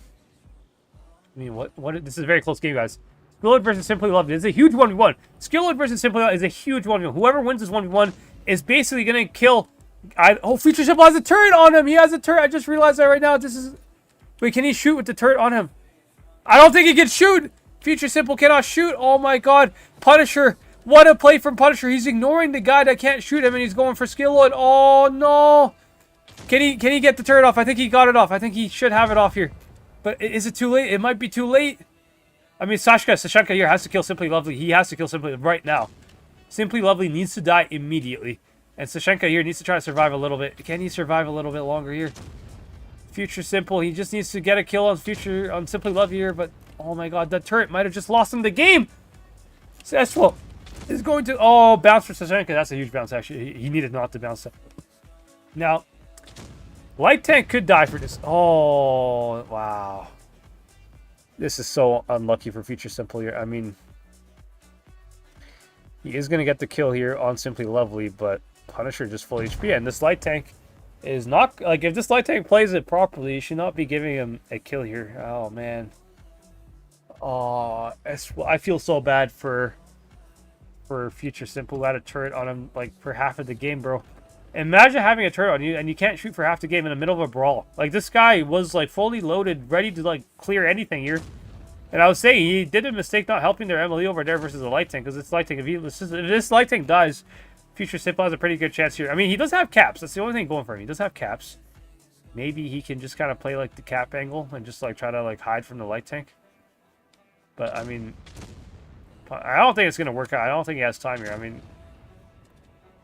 he is just trying to save his shots, but I mean, oh, yeah, it's over. It's over for Future Simple now. It's GG.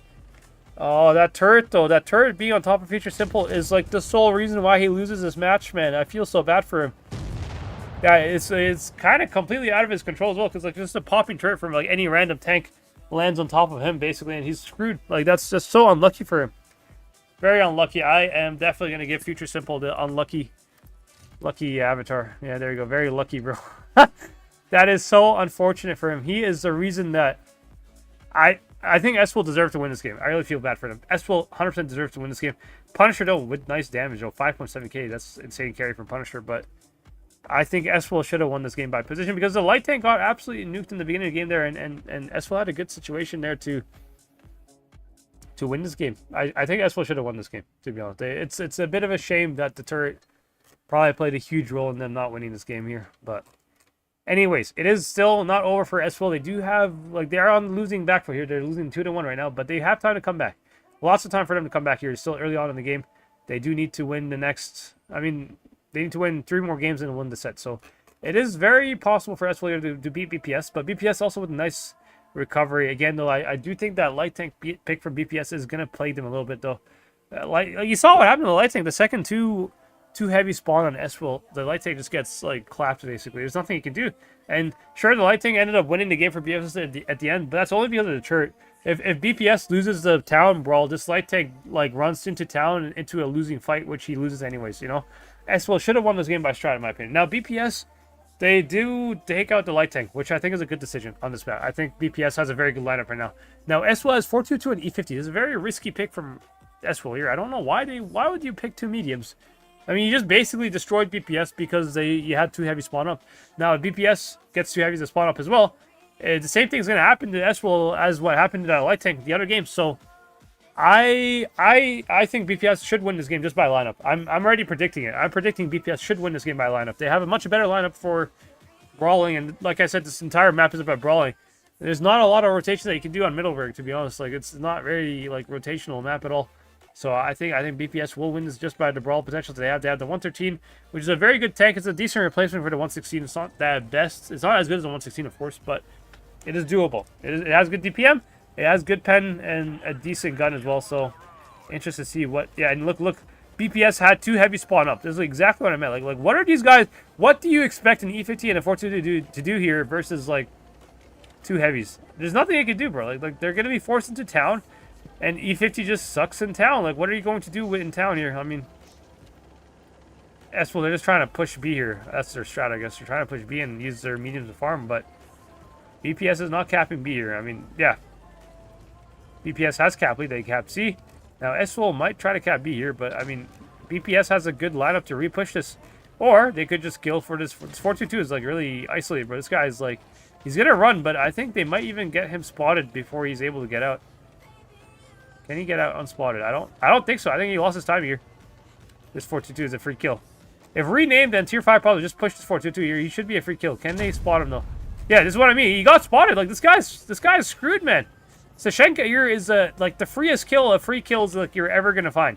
Like, they're just gonna poke up, double clip him. I mean, they're actually not shooting him for some reason. I don't know why, but I guess they're trying to nuke the E50. I mean, this guy can't do shit anyways. This guy's like stuck. This guy Sashenka here is the freest kill of all time. Now BPS is gonna push town. Actually, I mean, SWOL here. They sent 2 tanks to try to help him, but I think he still dies, bro. Like, look at this guy. This guy's like dead no matter what. No matter what they do, this guy's going to die.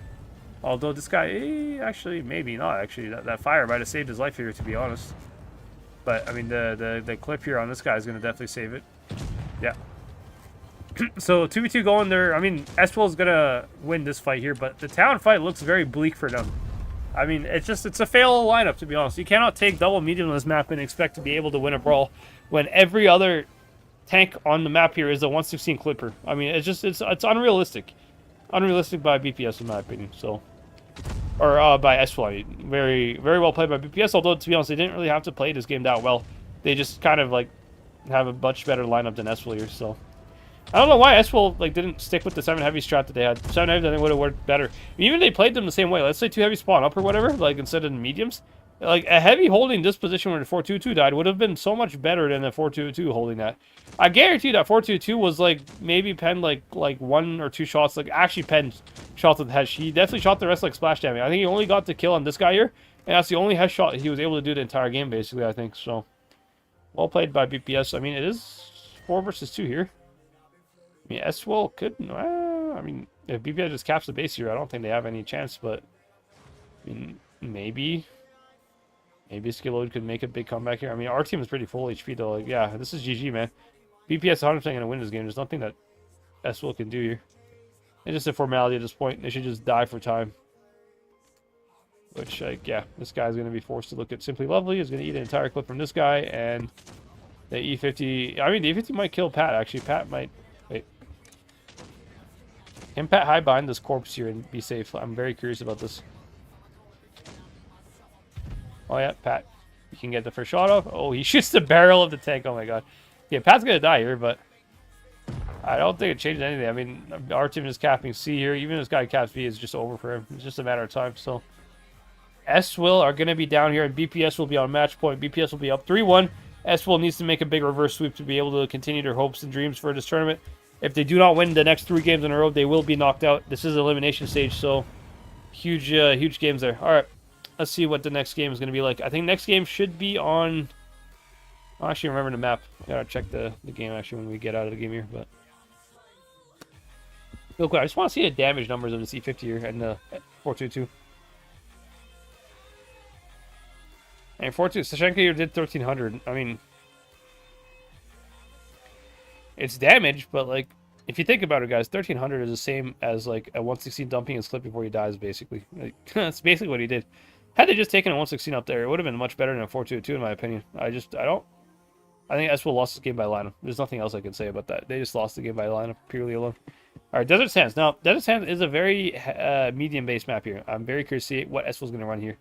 They are taking double... It looks like both teams are opting for a very heavy pick here. Interesting. Okay, okay.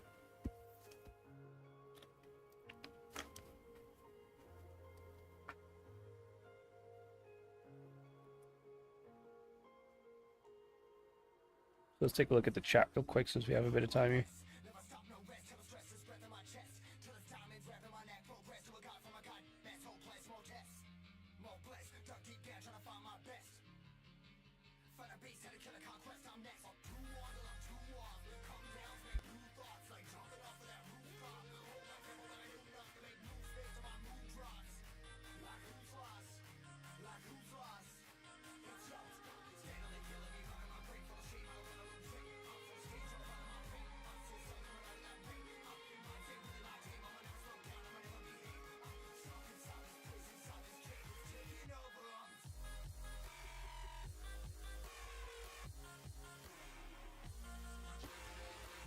Alrighty, both teams have their lineup now. S-Will with triple E50, VPS with 7 heavies. Okay, interesting. I mean, 7 heavies could be like a retake on.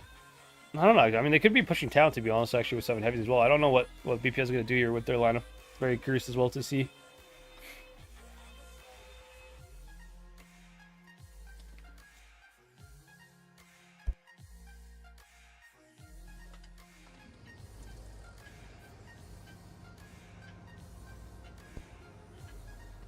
Alrighty.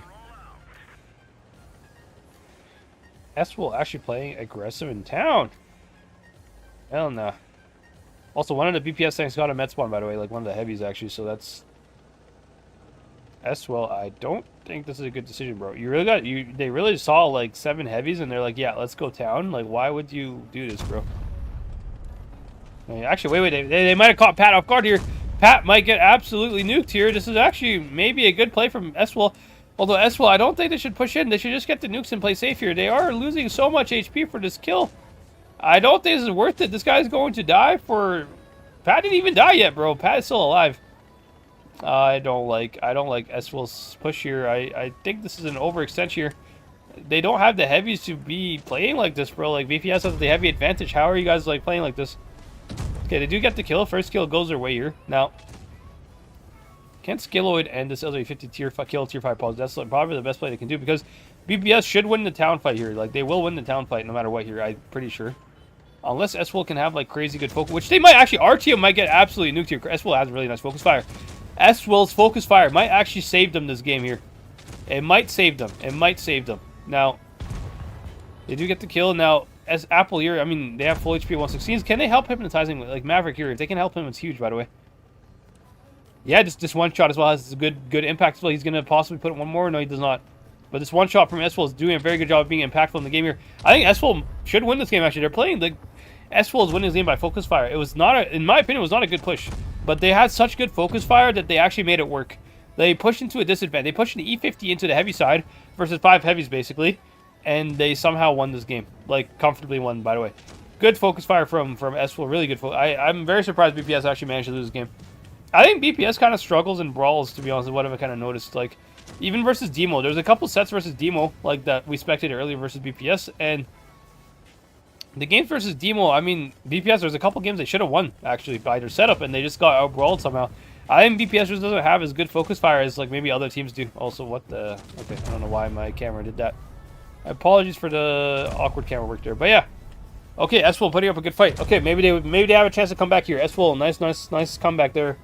Going. I'm very surprised they won this game. I thought they would lose this game because, like, I was like, there's no way they actually went town while they had, like, triple E50, man. Like, that's very risky, you know? Because what if, like, BPS just full push to the town tanks with all 7 heavies? You know, like, that's just GG basically, right? So, bit of a risky, like, play there, but it worked out. It worked out for S-Will. They do get the win, and they do need 2 more wins here so they can force. Or not force, I mean, 1 more win to force the tiebreak, and then, yeah, then they have a tiebreak. I would love to see a tiebreak on our hands here, so hoping that S-Will can get a couple more rounds up here. I mean, they do play the other spawn. Are they going to run the same strat or not? Let's see what they're going to do.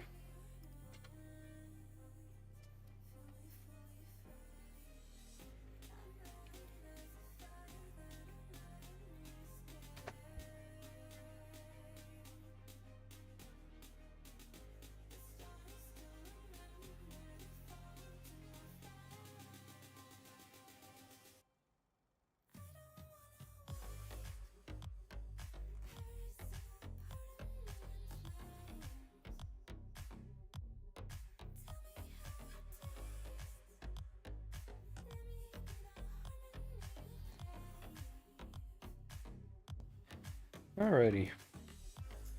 S will taking 7 heavies. Okay. Both teams just copying each other, I guess. Now, BPS with the light tank pick. I kind of do like BPS lineup a little bit more. I feel like the light tank is going to have a lot more impact than the Chieftain will. That's just my opinion, though. We will see. We will see, of course. I don't know what to expect, but BPS light tank pick, I think, is going to be very valuable for them. I think S-Will should have taken a light tank as well if they're going to run sex, like all heavies basically like this. I think a light tank would have been a much better pick than a Chieftain, in my opinion. But we'll see. Maybe S-Will has a good spot for the Chieftain. I mean, Chieftain's not bad in this map at all, actually. It's a very decent tank. It has gun depression, has good DPM, and Hesh as well. But, I mean, I don't think... I mean, it depends. It depends. I don't know what part of the map S-Will's going to play for. I mean, if they play Town and they have the Chieftain, like, solo playing outside, I think a light tank is going to be a better pick than a Chieftain. However, if they go play like all desert and they leave the Chieftain in the corner of the map, then maybe that would work in my opinion. Maybe that would be better than the light tank pick. But we'll see. We will see. I have no idea here. But by the way, BPS has the advantage in fact that they can spot the crossing towards the desert here. So any heavy tank from, you know, S-Will that's trying to cross towards desert should be getting spotted. And I guarantee you BPS are going to be lining up for nukes here with their like tanks. Because they're going to try to spot the crossing and they're going to have everybody lined up on the rails here looking for a nuking shot. I'm very curious to see what's going to happen here to S-Will.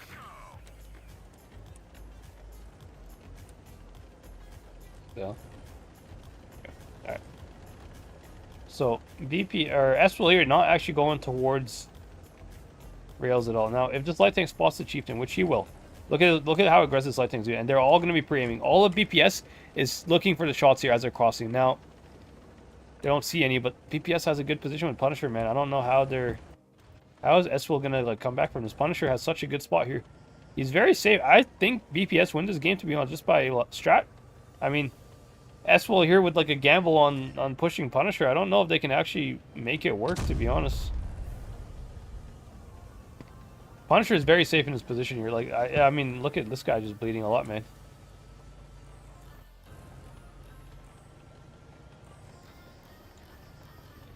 Yeah, S-Will opposite to ignore him, actually. They try to ignore Punisher and go for A, but like these tanks are not going to be able to escape Punisher's gun here. I mean,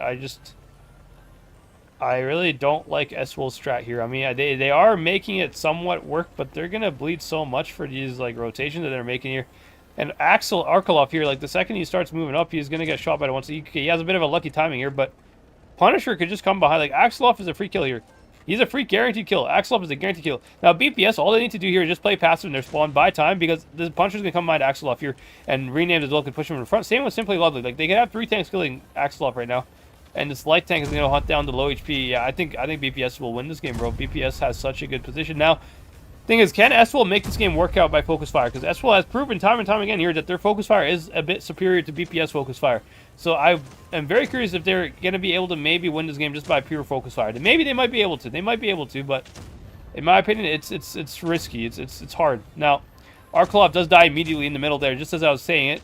Same with this light tank. Light tank is definitely going to kill like the other guy here, but can S-Will? I mean, I think BPS wins this game, bro. It's 4 versus 7. S-Will has not managed to kill a single BPS tank yet. I think this is just a fail strat from S-Will. Well played by BPS. GG to them. So yeah, this game's over. There's nothing I can really say about this game. Just the fact you can't just push town like this and make a rotation through like the middle of the map. With, like, you know, BPS were up by like 2-3k HP before the push even happened. And by the way, like the tank on C, like them moving town like this, that tank on C got nuked so hard that the light tank was able to clear him in a 1v1 by himself. That like shouldn't happen. You know, if you want a chance to win the game, you can't just be like giving like easy isolated tanks here for BPS. And BPS wins this game 7-0 as well. Like, you can see it was not a close game at all. I told you, I think I like BPS setup a lot more than S-Will's strat there, in my opinion. S-Will's strat relies on the fact that BPS are going to give them an easy fight, an easy kill in the middle of the map, you know, but they didn't, and which is like correctly played by BPS. So BPS, GG to them. They do win the set, I believe, 4-2. So congrats to them. And real quick, we're going to go ahead and check out Nino stream. I do want to see how the upper bracket is going, so we go ahead and play that. I'll stream it for you guys as well, so you guys can take a look. If you guys are watching the stream, don't spoil the results from the comments. I have not seen the results. I would like to see them kind of as, like, you know, firsthand, if that makes sense. So let's see what happens here. So let me go to my OBS and real quick put on the stream for you guys. All right, there's the Nino stream. Again, full credit to Nino for the streams here. Make sure you guys check out his channel if you haven't already. If you're just watching my channel, make sure you check out his channel. Give him a like and a subscribe. Would greatly appreciate that. He definitely deserves it. Very nice guy. And he's very good at what he does as well. So anyways, let's move on to the games here. All right, first game for PC Cat versus Demo. Should be a close set here. Now, we are playing on Winter Mal. Now, both teams are using, I mean, a lot of 116s, no surprise there. One light tank for, I mean, basically similar lineups, actually. Both teams have, like, identical lineups, actually. There's no change at all. Now, Bobby Fischer tries to spot town, actually, instead of A. It's a bit interesting, to be honest.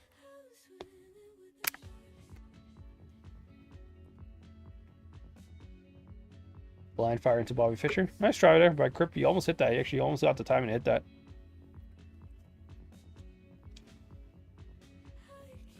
Now, Bobby Fischer, the light tank getting spotted here. Bobby Fischer should immediately rotate towards A here. I don't really like the way he's playing. He could get caught out here if they're not ready, but they do have good decaps on B. Yeah, so I think that PC Cat should win this game. I mean, like, Devney here, DevNet, he's kind of been stuck, man. I don't think he can leave B without getting nuked here. I mean, he can't leave. He's gonna get absolutely destroyed. Interesting.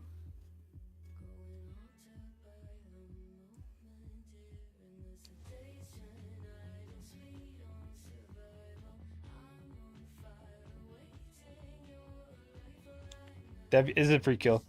PC Cat 100% will win this game. The Deviant is a free kill, and Bobby Fischer can go towards the A side here and also kill him, by the way. If he takes the middle of the hill here, yeah, like look where Bobby Fischer's going. He's going to shoot him in the side here.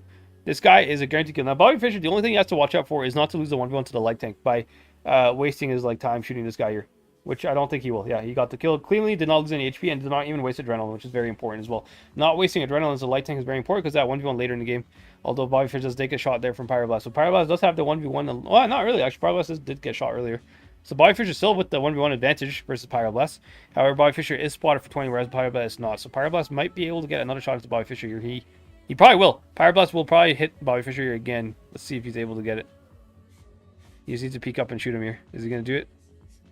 Yeah, nice shot from Pyroblast. Yeah, so now Pyroblast actually has the advantage versus Bobby Fischer, I think. He has more HP than he does. But PC Cat should just win the heavy side here. That's like what I'm thinking as well. Like if Playmaker and Krim just push in here and like try to focus the C side, Performance needs to be very careful about what he's doing here. He is kind of safe right now though because both 116s and mid are not actually clipping him. They're reloading. So I think this is a free win for PC Cat. Very well played. Nice resets on B. And I mean, it's always risky to cap B, to be honest, on this map, because if you cap B, it's like sometimes if teams are like fully set up for it, just you basically kill the tank that's capping B. There's no way you can really cap B very easily on this map, you know. And that's kind of what happened. So I'm just gonna fast forward to the next game here. PC Cat will get the first win on Winter Mal here. GG's to them. All right, let's move on to the second round of Winter Mal here. PC Cat with the E6 light tank and 5 116s. Demo with full heavy lineup, no light tank even. This is interesting strat here from Demo. I mean, I don't know where Demo might go full A maybe. I don't know what they're doing with this. I mean, Crypt does get the med spawn because they're running 7 heavies, but Bobby Fischer should be able to spot him here.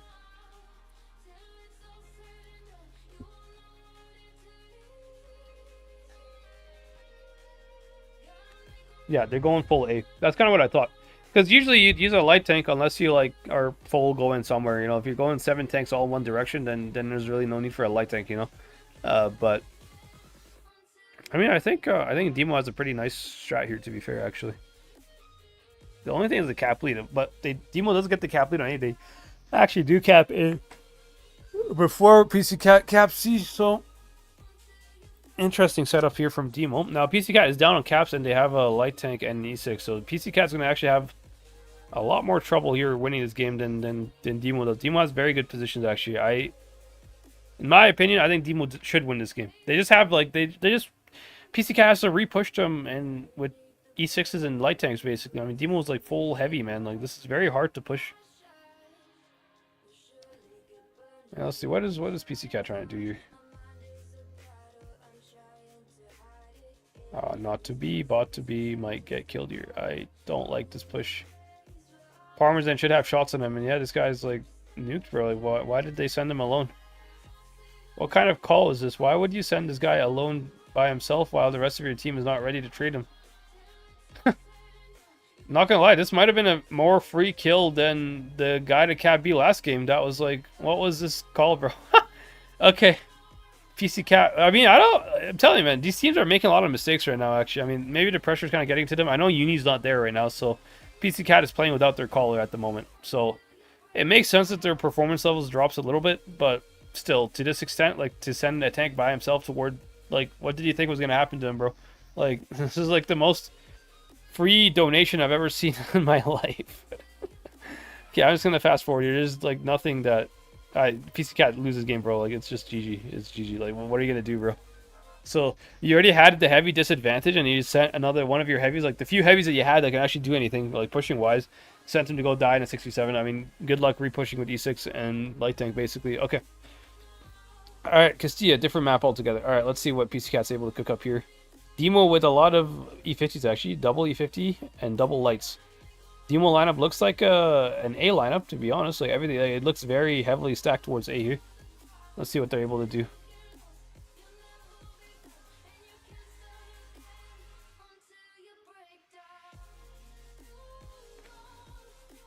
What is Demo strat here? I don't know what they're trying to do.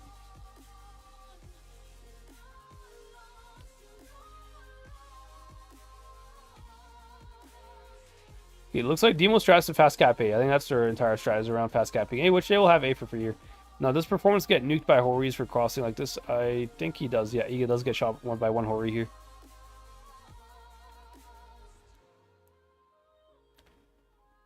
I mean, PC Cat will cap B, actually. I think PC Cat is a good situation in general, actually.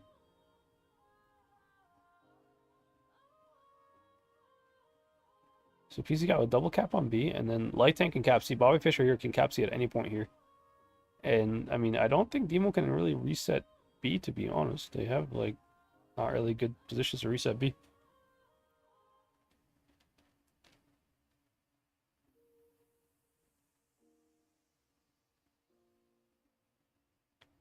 PC Cat has a very nice advantage, actually, by heavies right now. By heavies and, like, PC Cat's going to get, like, a lot of caps here. They're going to get double caps. Playmaker does get blind fire somehow. Actually, I have no idea how that hit him, but okay. Yeah, Bobby's going to cap C. He is capping the bush. They are trying to blind fire him, but it's... Oh, they do hit him, actually. Okay, okay.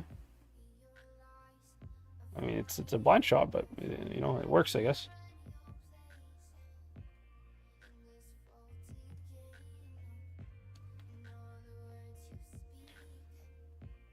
PC, I mean, Object 3 and Crim here are kind of paralyzed. They cannot cross this angle because Crip here has a very good angle to deal with them. They do cross. And Demo has the Call of Banner position actually as well. So, in my opinion, I mean, giving this Call of Banner position to Demo is actually a problem for PC Cat, in my opinion. They needed someone to defend this like Call of Banner spot because now PC Cat's really like stuck in a hole basically. Now, they still have a decent advantage with heavies, at least, in a way where, like, whatever Demo does here, they're going to get nuked crossing to C here.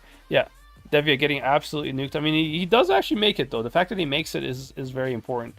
And now he's going to start farming, like, the 116s here, so... I don't know. I mean, it's just about time. I think if PC Cat, like stays, like, it's just about time. If the longer Demo plays this game, the more chances they have at like bleeding PC Cat. However, PC Cat is not giving them the chance here. They're repushing this Call of Banner position, which I told you was going to be a problem. This Call of Banner position needed to be killed. Like I told you, they can't really be giving this up, and they do repush for it here. A bit of a risky repush, but it is a repush on the left, and it will work. They will get this free kill on the C50 here, actually. So it's a very nice call. Very nice call. However, if Demo had tanks covering the C50 here like they should have, this would have been impossible for this push to happen, you know. So well played by PC Cat there, finding a weakness, finding an isolated tank that was like a very easy kill, actually. I mean, yeah, I don't think he can do anything versus a light tank, and well, this is actually very well played. Now, Demo is trying to cap B here, but I don't think it's going to help them because PC Cat could just go towards A, and somehow the Super Kong died, by the way. I don't know what happened to him, but he died. Yeah, this is going to be a PC Cat game, like 100%. Very nice strat there. They do get double bases, and they force Demo in a very awkward situation because they don't really have... Demo doesn't really have a lot of, like, heavies to push in with, you know. They had a Super Kong. I mean, the only heavy Demo had that was, like, able to do anything was Crip, basically. Crip on a 116 is the only tank that Demo had that could repush anything. They had Hori, Super Conk, like, all lights and E50s. Like, I mean, this is not a very flexible lineup here from Demo. Demo took a very, like, risky lineup. that relies on the fact that they're able to decap B and play caps. That's the only thing this lineup like can actually do reliably. Everything else is just risky kind of with this lineup. So nice strat there from PC Cat. They do get a good kill there on the E50, especially that E50 in the call banner spot. I think that was like a very crucial kill there, because I think if they don't kill him, Demo has pretty good crossfire actually on the rest of the PC Cat team here. It's just the fact that this guy was like kind of unsupported by himself a little bit, which is a bit of a mistake. So 2-1 for PC Cat. We are going to play on the other spawn of Castilla. Now, PC Cat actually does have the advantage of spawns here, so there's a high chance PC Cat could actually win this game on Castilla because they have the better spawn than Demo does. But let's see what they're up to here. So PC Cat running double lights, all 116s basically, and a Hori essentially. Okay. What is Demo? Demo is running double E50, all heavies. Okay. This looks like a push, to be honest, a push strat. And look at the amount of heavies from Demo that are heading towards B. I think it's a pushing B strat, in my opinion, from what I can tell. Now, Dr. Watson does get spotted going to C here. He does get shot by Bobby Fischer. Very nice shot, actually. And he's spotted for 20, so can any of the heavies actually hit this guy? I don't think they can, but maybe the Hori can, maybe. Maybe he can. It's risky, but we'll see.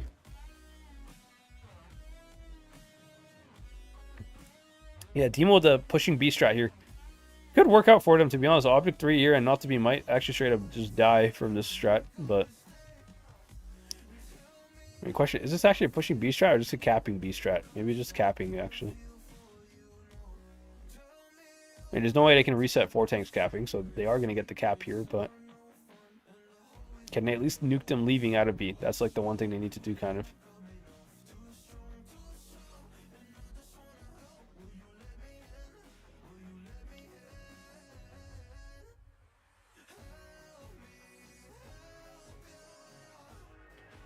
I mean, PC Cat, it's actually equal HP right now, somehow. But, like, Demo traded pretty well, actually. They cat B without losing a whole lot of stuff. Now, one thing I'm going to talk about here that's going to be very important, by the way, is Demo, his lineup. Demo does not have a light tank, guys. They have E50s only. E50s cannot cap C unspotted. So, Demo actually doesn't really have anybody who can actually cap C. So, PC Cat at this point can just still play, like, to defend C at this point. And, I mean, Demo cannot cap C. Demo base has to repush A. Now, Krim does bleed a lot here, so there's a high chance Krim might actually die if they do repush A.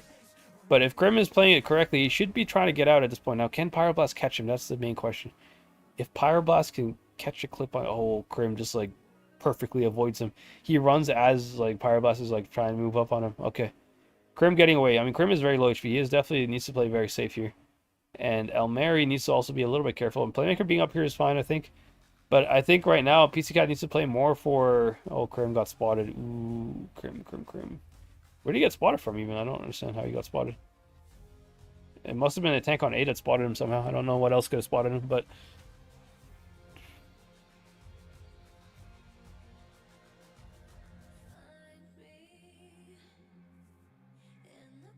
The shots from Playmaker and Doctor. Oh, Watson getting absolutely nuked, bro. What is this peak, man? You're not a light tank. You cannot be peeking like this. You're going to get spotted. Even a light tank shouldn't peak like this. It's actually insane. But, again, the thing is, Krim is also a pretty easy kill. Like, in my opinion, PC Cat should stack on A here because they have full C control right now. There's nothing that Demo can really do on C. All they can really do here is try to kill Krim. Now, I think Krim is trying to get it out. He's trying to call a push on C so that he's able to escape underneath the river and come up behind them, which could work out beautifully, but it could also kind of fail. Now, WOTB here getting absolutely nuked. I don't know if this push was worth it, because Object 3 is also going to get nuked so hard for this. I mean, is Krim safe, though? I don't think Krim is safe. This E50 might catch a timing on Krim here. A nice reset from the Hori on the A cap. Oh, wait, Demo managed to cap A, though. Demo has 2 bases. This is actually looking really good for Demo.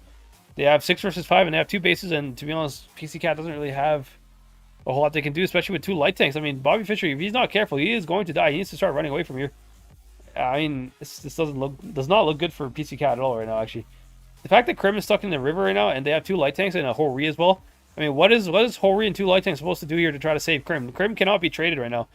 Krim is going to die for free here, and there's a good chance Playmaker might die as well. I don't think PC Cat has any chance to win this game here. I think Demo played it pretty well. I don't know. I mean, time and time again, you guys can see, like, the Hori is nice here and there, but, like, there's a lot of, like, liabilities with the Hori here. Like, in a situation like this where Hori needed to kind of push C or something, there's nothing Hori can do to, like, he just sat in the back kind of while 2 116s from PC Cat pushed into the B tank. I don't think that was worth it at all. That was not a good trade in my opinion. Very risky, and I mean, Krim could somehow win the 1v1 here if he gets all the bounces, but I highly doubt it. I highly doubt Krim's going to win this 1v1. I mean, he's going to get shot by, yeah, he doesn't even get the chance to get a 1v1. So, 2-2 scoreline. Very close games. Okay. One step closer to the tiebreaker, guys. All right. Let's see what's next here.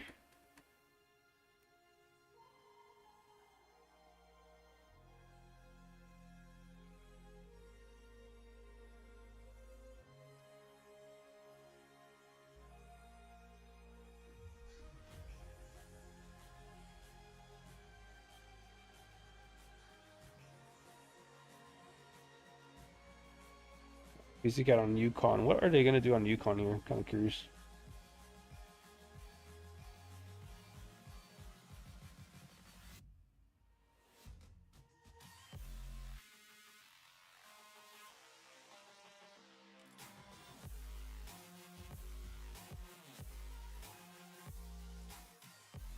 PC Cat playing for B and D at the same time here.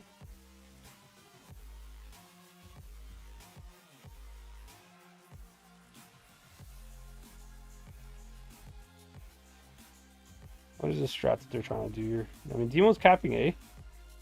The fact that Demo's capping A should mean that, like the light tank here, like Bobby Fischer should be going for D at this point. Although he's not, I don't know why he's not doing it yet. Don't really understand the logic behind this.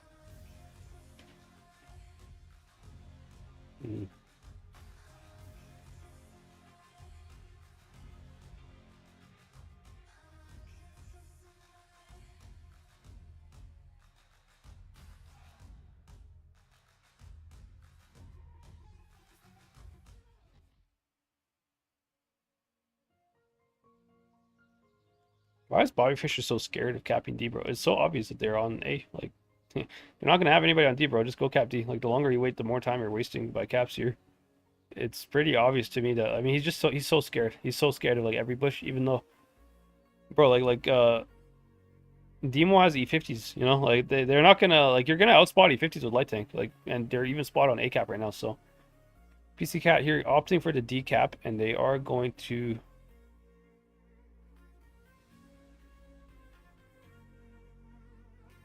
They got some nice bleeds actually on copy yet. Wow, nice bleeds. Okay. Alright, PC Cat here, they're down on caps and they have to make a move. The problem is they have to make a move with an E6 and a light tank. Although their lineup is not too bad. E6 and light tank, though, is a bit of a weak lineup, though, for pushing somewhere. However, Demo, I mean, Demo does have E50s, and, I mean, Demo has, like, a little bit of a better setup here, in my opinion, but.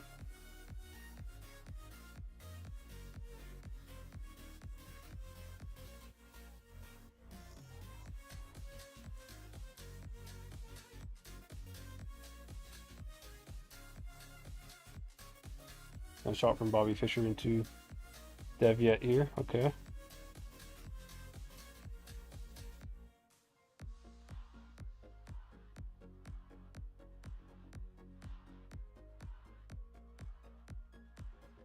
We kind of fast forward a little bit. This game is just a bit of a stalemate. Okay, Playmaker moving up. This is interesting move, actually. I don't know why he would move up. I mean, his team is not with him, by the way. Playmaker is kind of by himself, actually. Is he moving up as like a distraction? But I don't know. Like, I don't think this is worth it as a distraction. You know, I don't know what you're gonna. I feel like Playmaker is not in a good situation right now. But I mean, PC got still, like, at the end of the day, they have to repush something here. What are they going to be able to repush right now? That's what I don't know. I feel like Demo has the advantage just by holding right now, because they have like a lot of clippers, and every tank from Demo has reactive, whereas two tanks from PC Cat don't have reactive, so them pushing is going to be kind of hard, actually. What is the play here? Oh, Krim wasting reactive. I don't think that was worth it, Krim. Mistake there from Krim. Wasted. I mean, he only took one shot and he wasted reactive for that. Bobby Fish also might get nuked here. I don't know why is he crossing the open like that? Okay.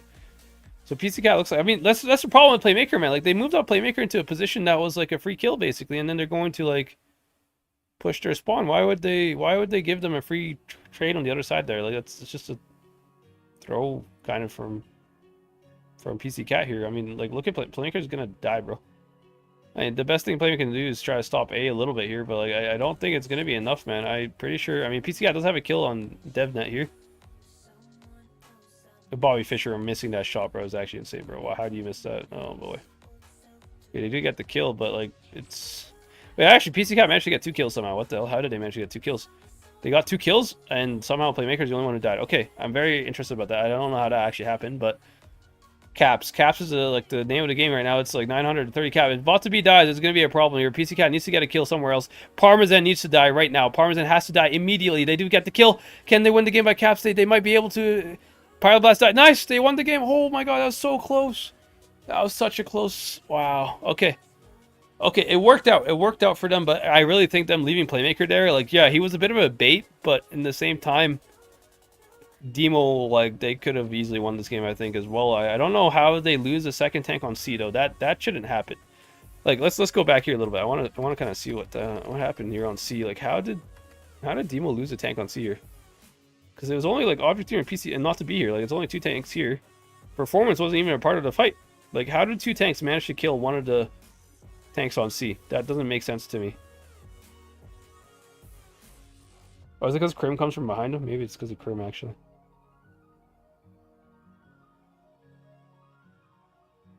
I don't know. Yeah, Krim, I mean, Krim kills him, I guess, but... You know what I think the mistake is, actually? Look at the mistakes. This is what I think lost Demo the game here. Their E50. Look at their E50. So, Demo decided to cap B with a heavy tank. Dr. Watson, a heavy tank with an entire clip, like, with full HP reactive, like, this guy was going to be super valuable in the brawl, is the one capping B. It should have been one of the E50s capping B. Why would you, like... Demo lost this game by just positioning. Because, imagine Dr. Watson was where Parmesan is right now. That's where he should have been. If Dr. Watson is where Parmesan is, not to be gets clipped out and dies, basically. Or Krim dies. One of the 2 tanks dies. So it's a trade. And then Parmesan can just cap B and then later go towards D. But Dr. Watson being on B basically means that he's not fast enough to go towards D. And he's also out of the brawl. So this game was lost by this move by Demo here. Demo going for this play, I think, lost him the game, in my opinion. Okay, let's see what's the next game here is. Ooh. PC Cat taking 7 heavy lineup. Now, actually, I kind of do like this because they got 2 of their heavy spawn on the med side here, so they might actually be able to, like, fight demons, like, E50s here. Although it does not look like they're committing to corner. It looks like they're playing more passive corner, trying to send an object to spot the corner. I think that's what they're doing here. I don't know if this is going to work really well for them, though. I mean, ooh, nice shots into Parmesan and Copy out here. Okay.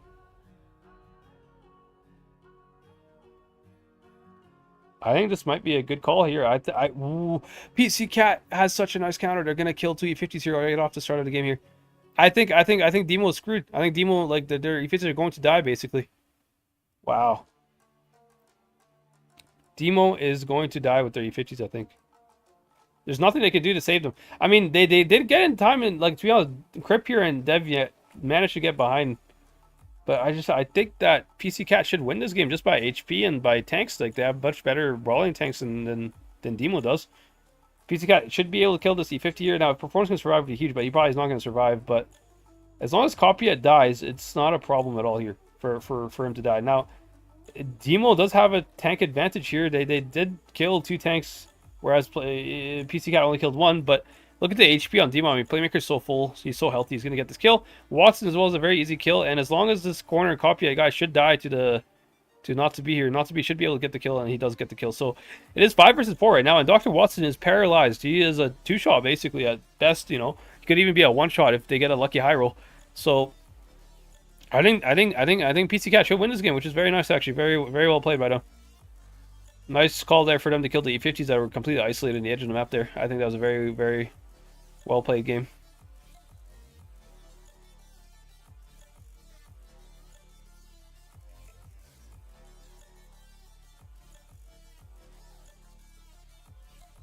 Yeah, I think Demo, I mean, just nothing they can do by HP. So, Demon will end up winning the game, or the PC Cat will end up qualifying.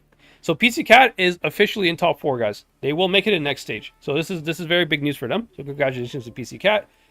Demo here will have to fight BPS in the lower bracket tomorrow, and only one of these teams will make it to the top 4 stage. So, very intense games. Hope you guys enjoyed. I definitely enjoyed watching them. Let me just go ahead and just check my chat real quick. But that was very nicely played by both teams. Very nice games today. And you guys saw like a lot of these games like came down to the wire, man. I think that's like my first time ever where I saw a game end by equal caps and they won by HP. That's the first time I've ever seen that. So congratulations to PC Cat. They do qualify to the next stage there. And we're gonna have some good games tomorrow versus BPS and Demo. And of course, commiserations to Eswil, who finished in the 6th place spot. But overall, they did put a decent fight up. I think Eswil, their main problem was kind of the strats a little bit, to be honest. They actually had pretty good brawling potential. They had good brawls in general, but their strats were not really up to par, I think, compared to BPS. So that's kind of why they lost the game versus BPS. But overall, GG's to all teams, and I think that's about it for today. Last chance, basically, if you guys want to enter any giveaway, make sure you guys enter your username. I'll give away whatever, stuff I have, battle passes and some fan containers and stuff like that. But other than that, hope you guys enjoy, and I guess I'll catch you guys tomorrow. Peace out.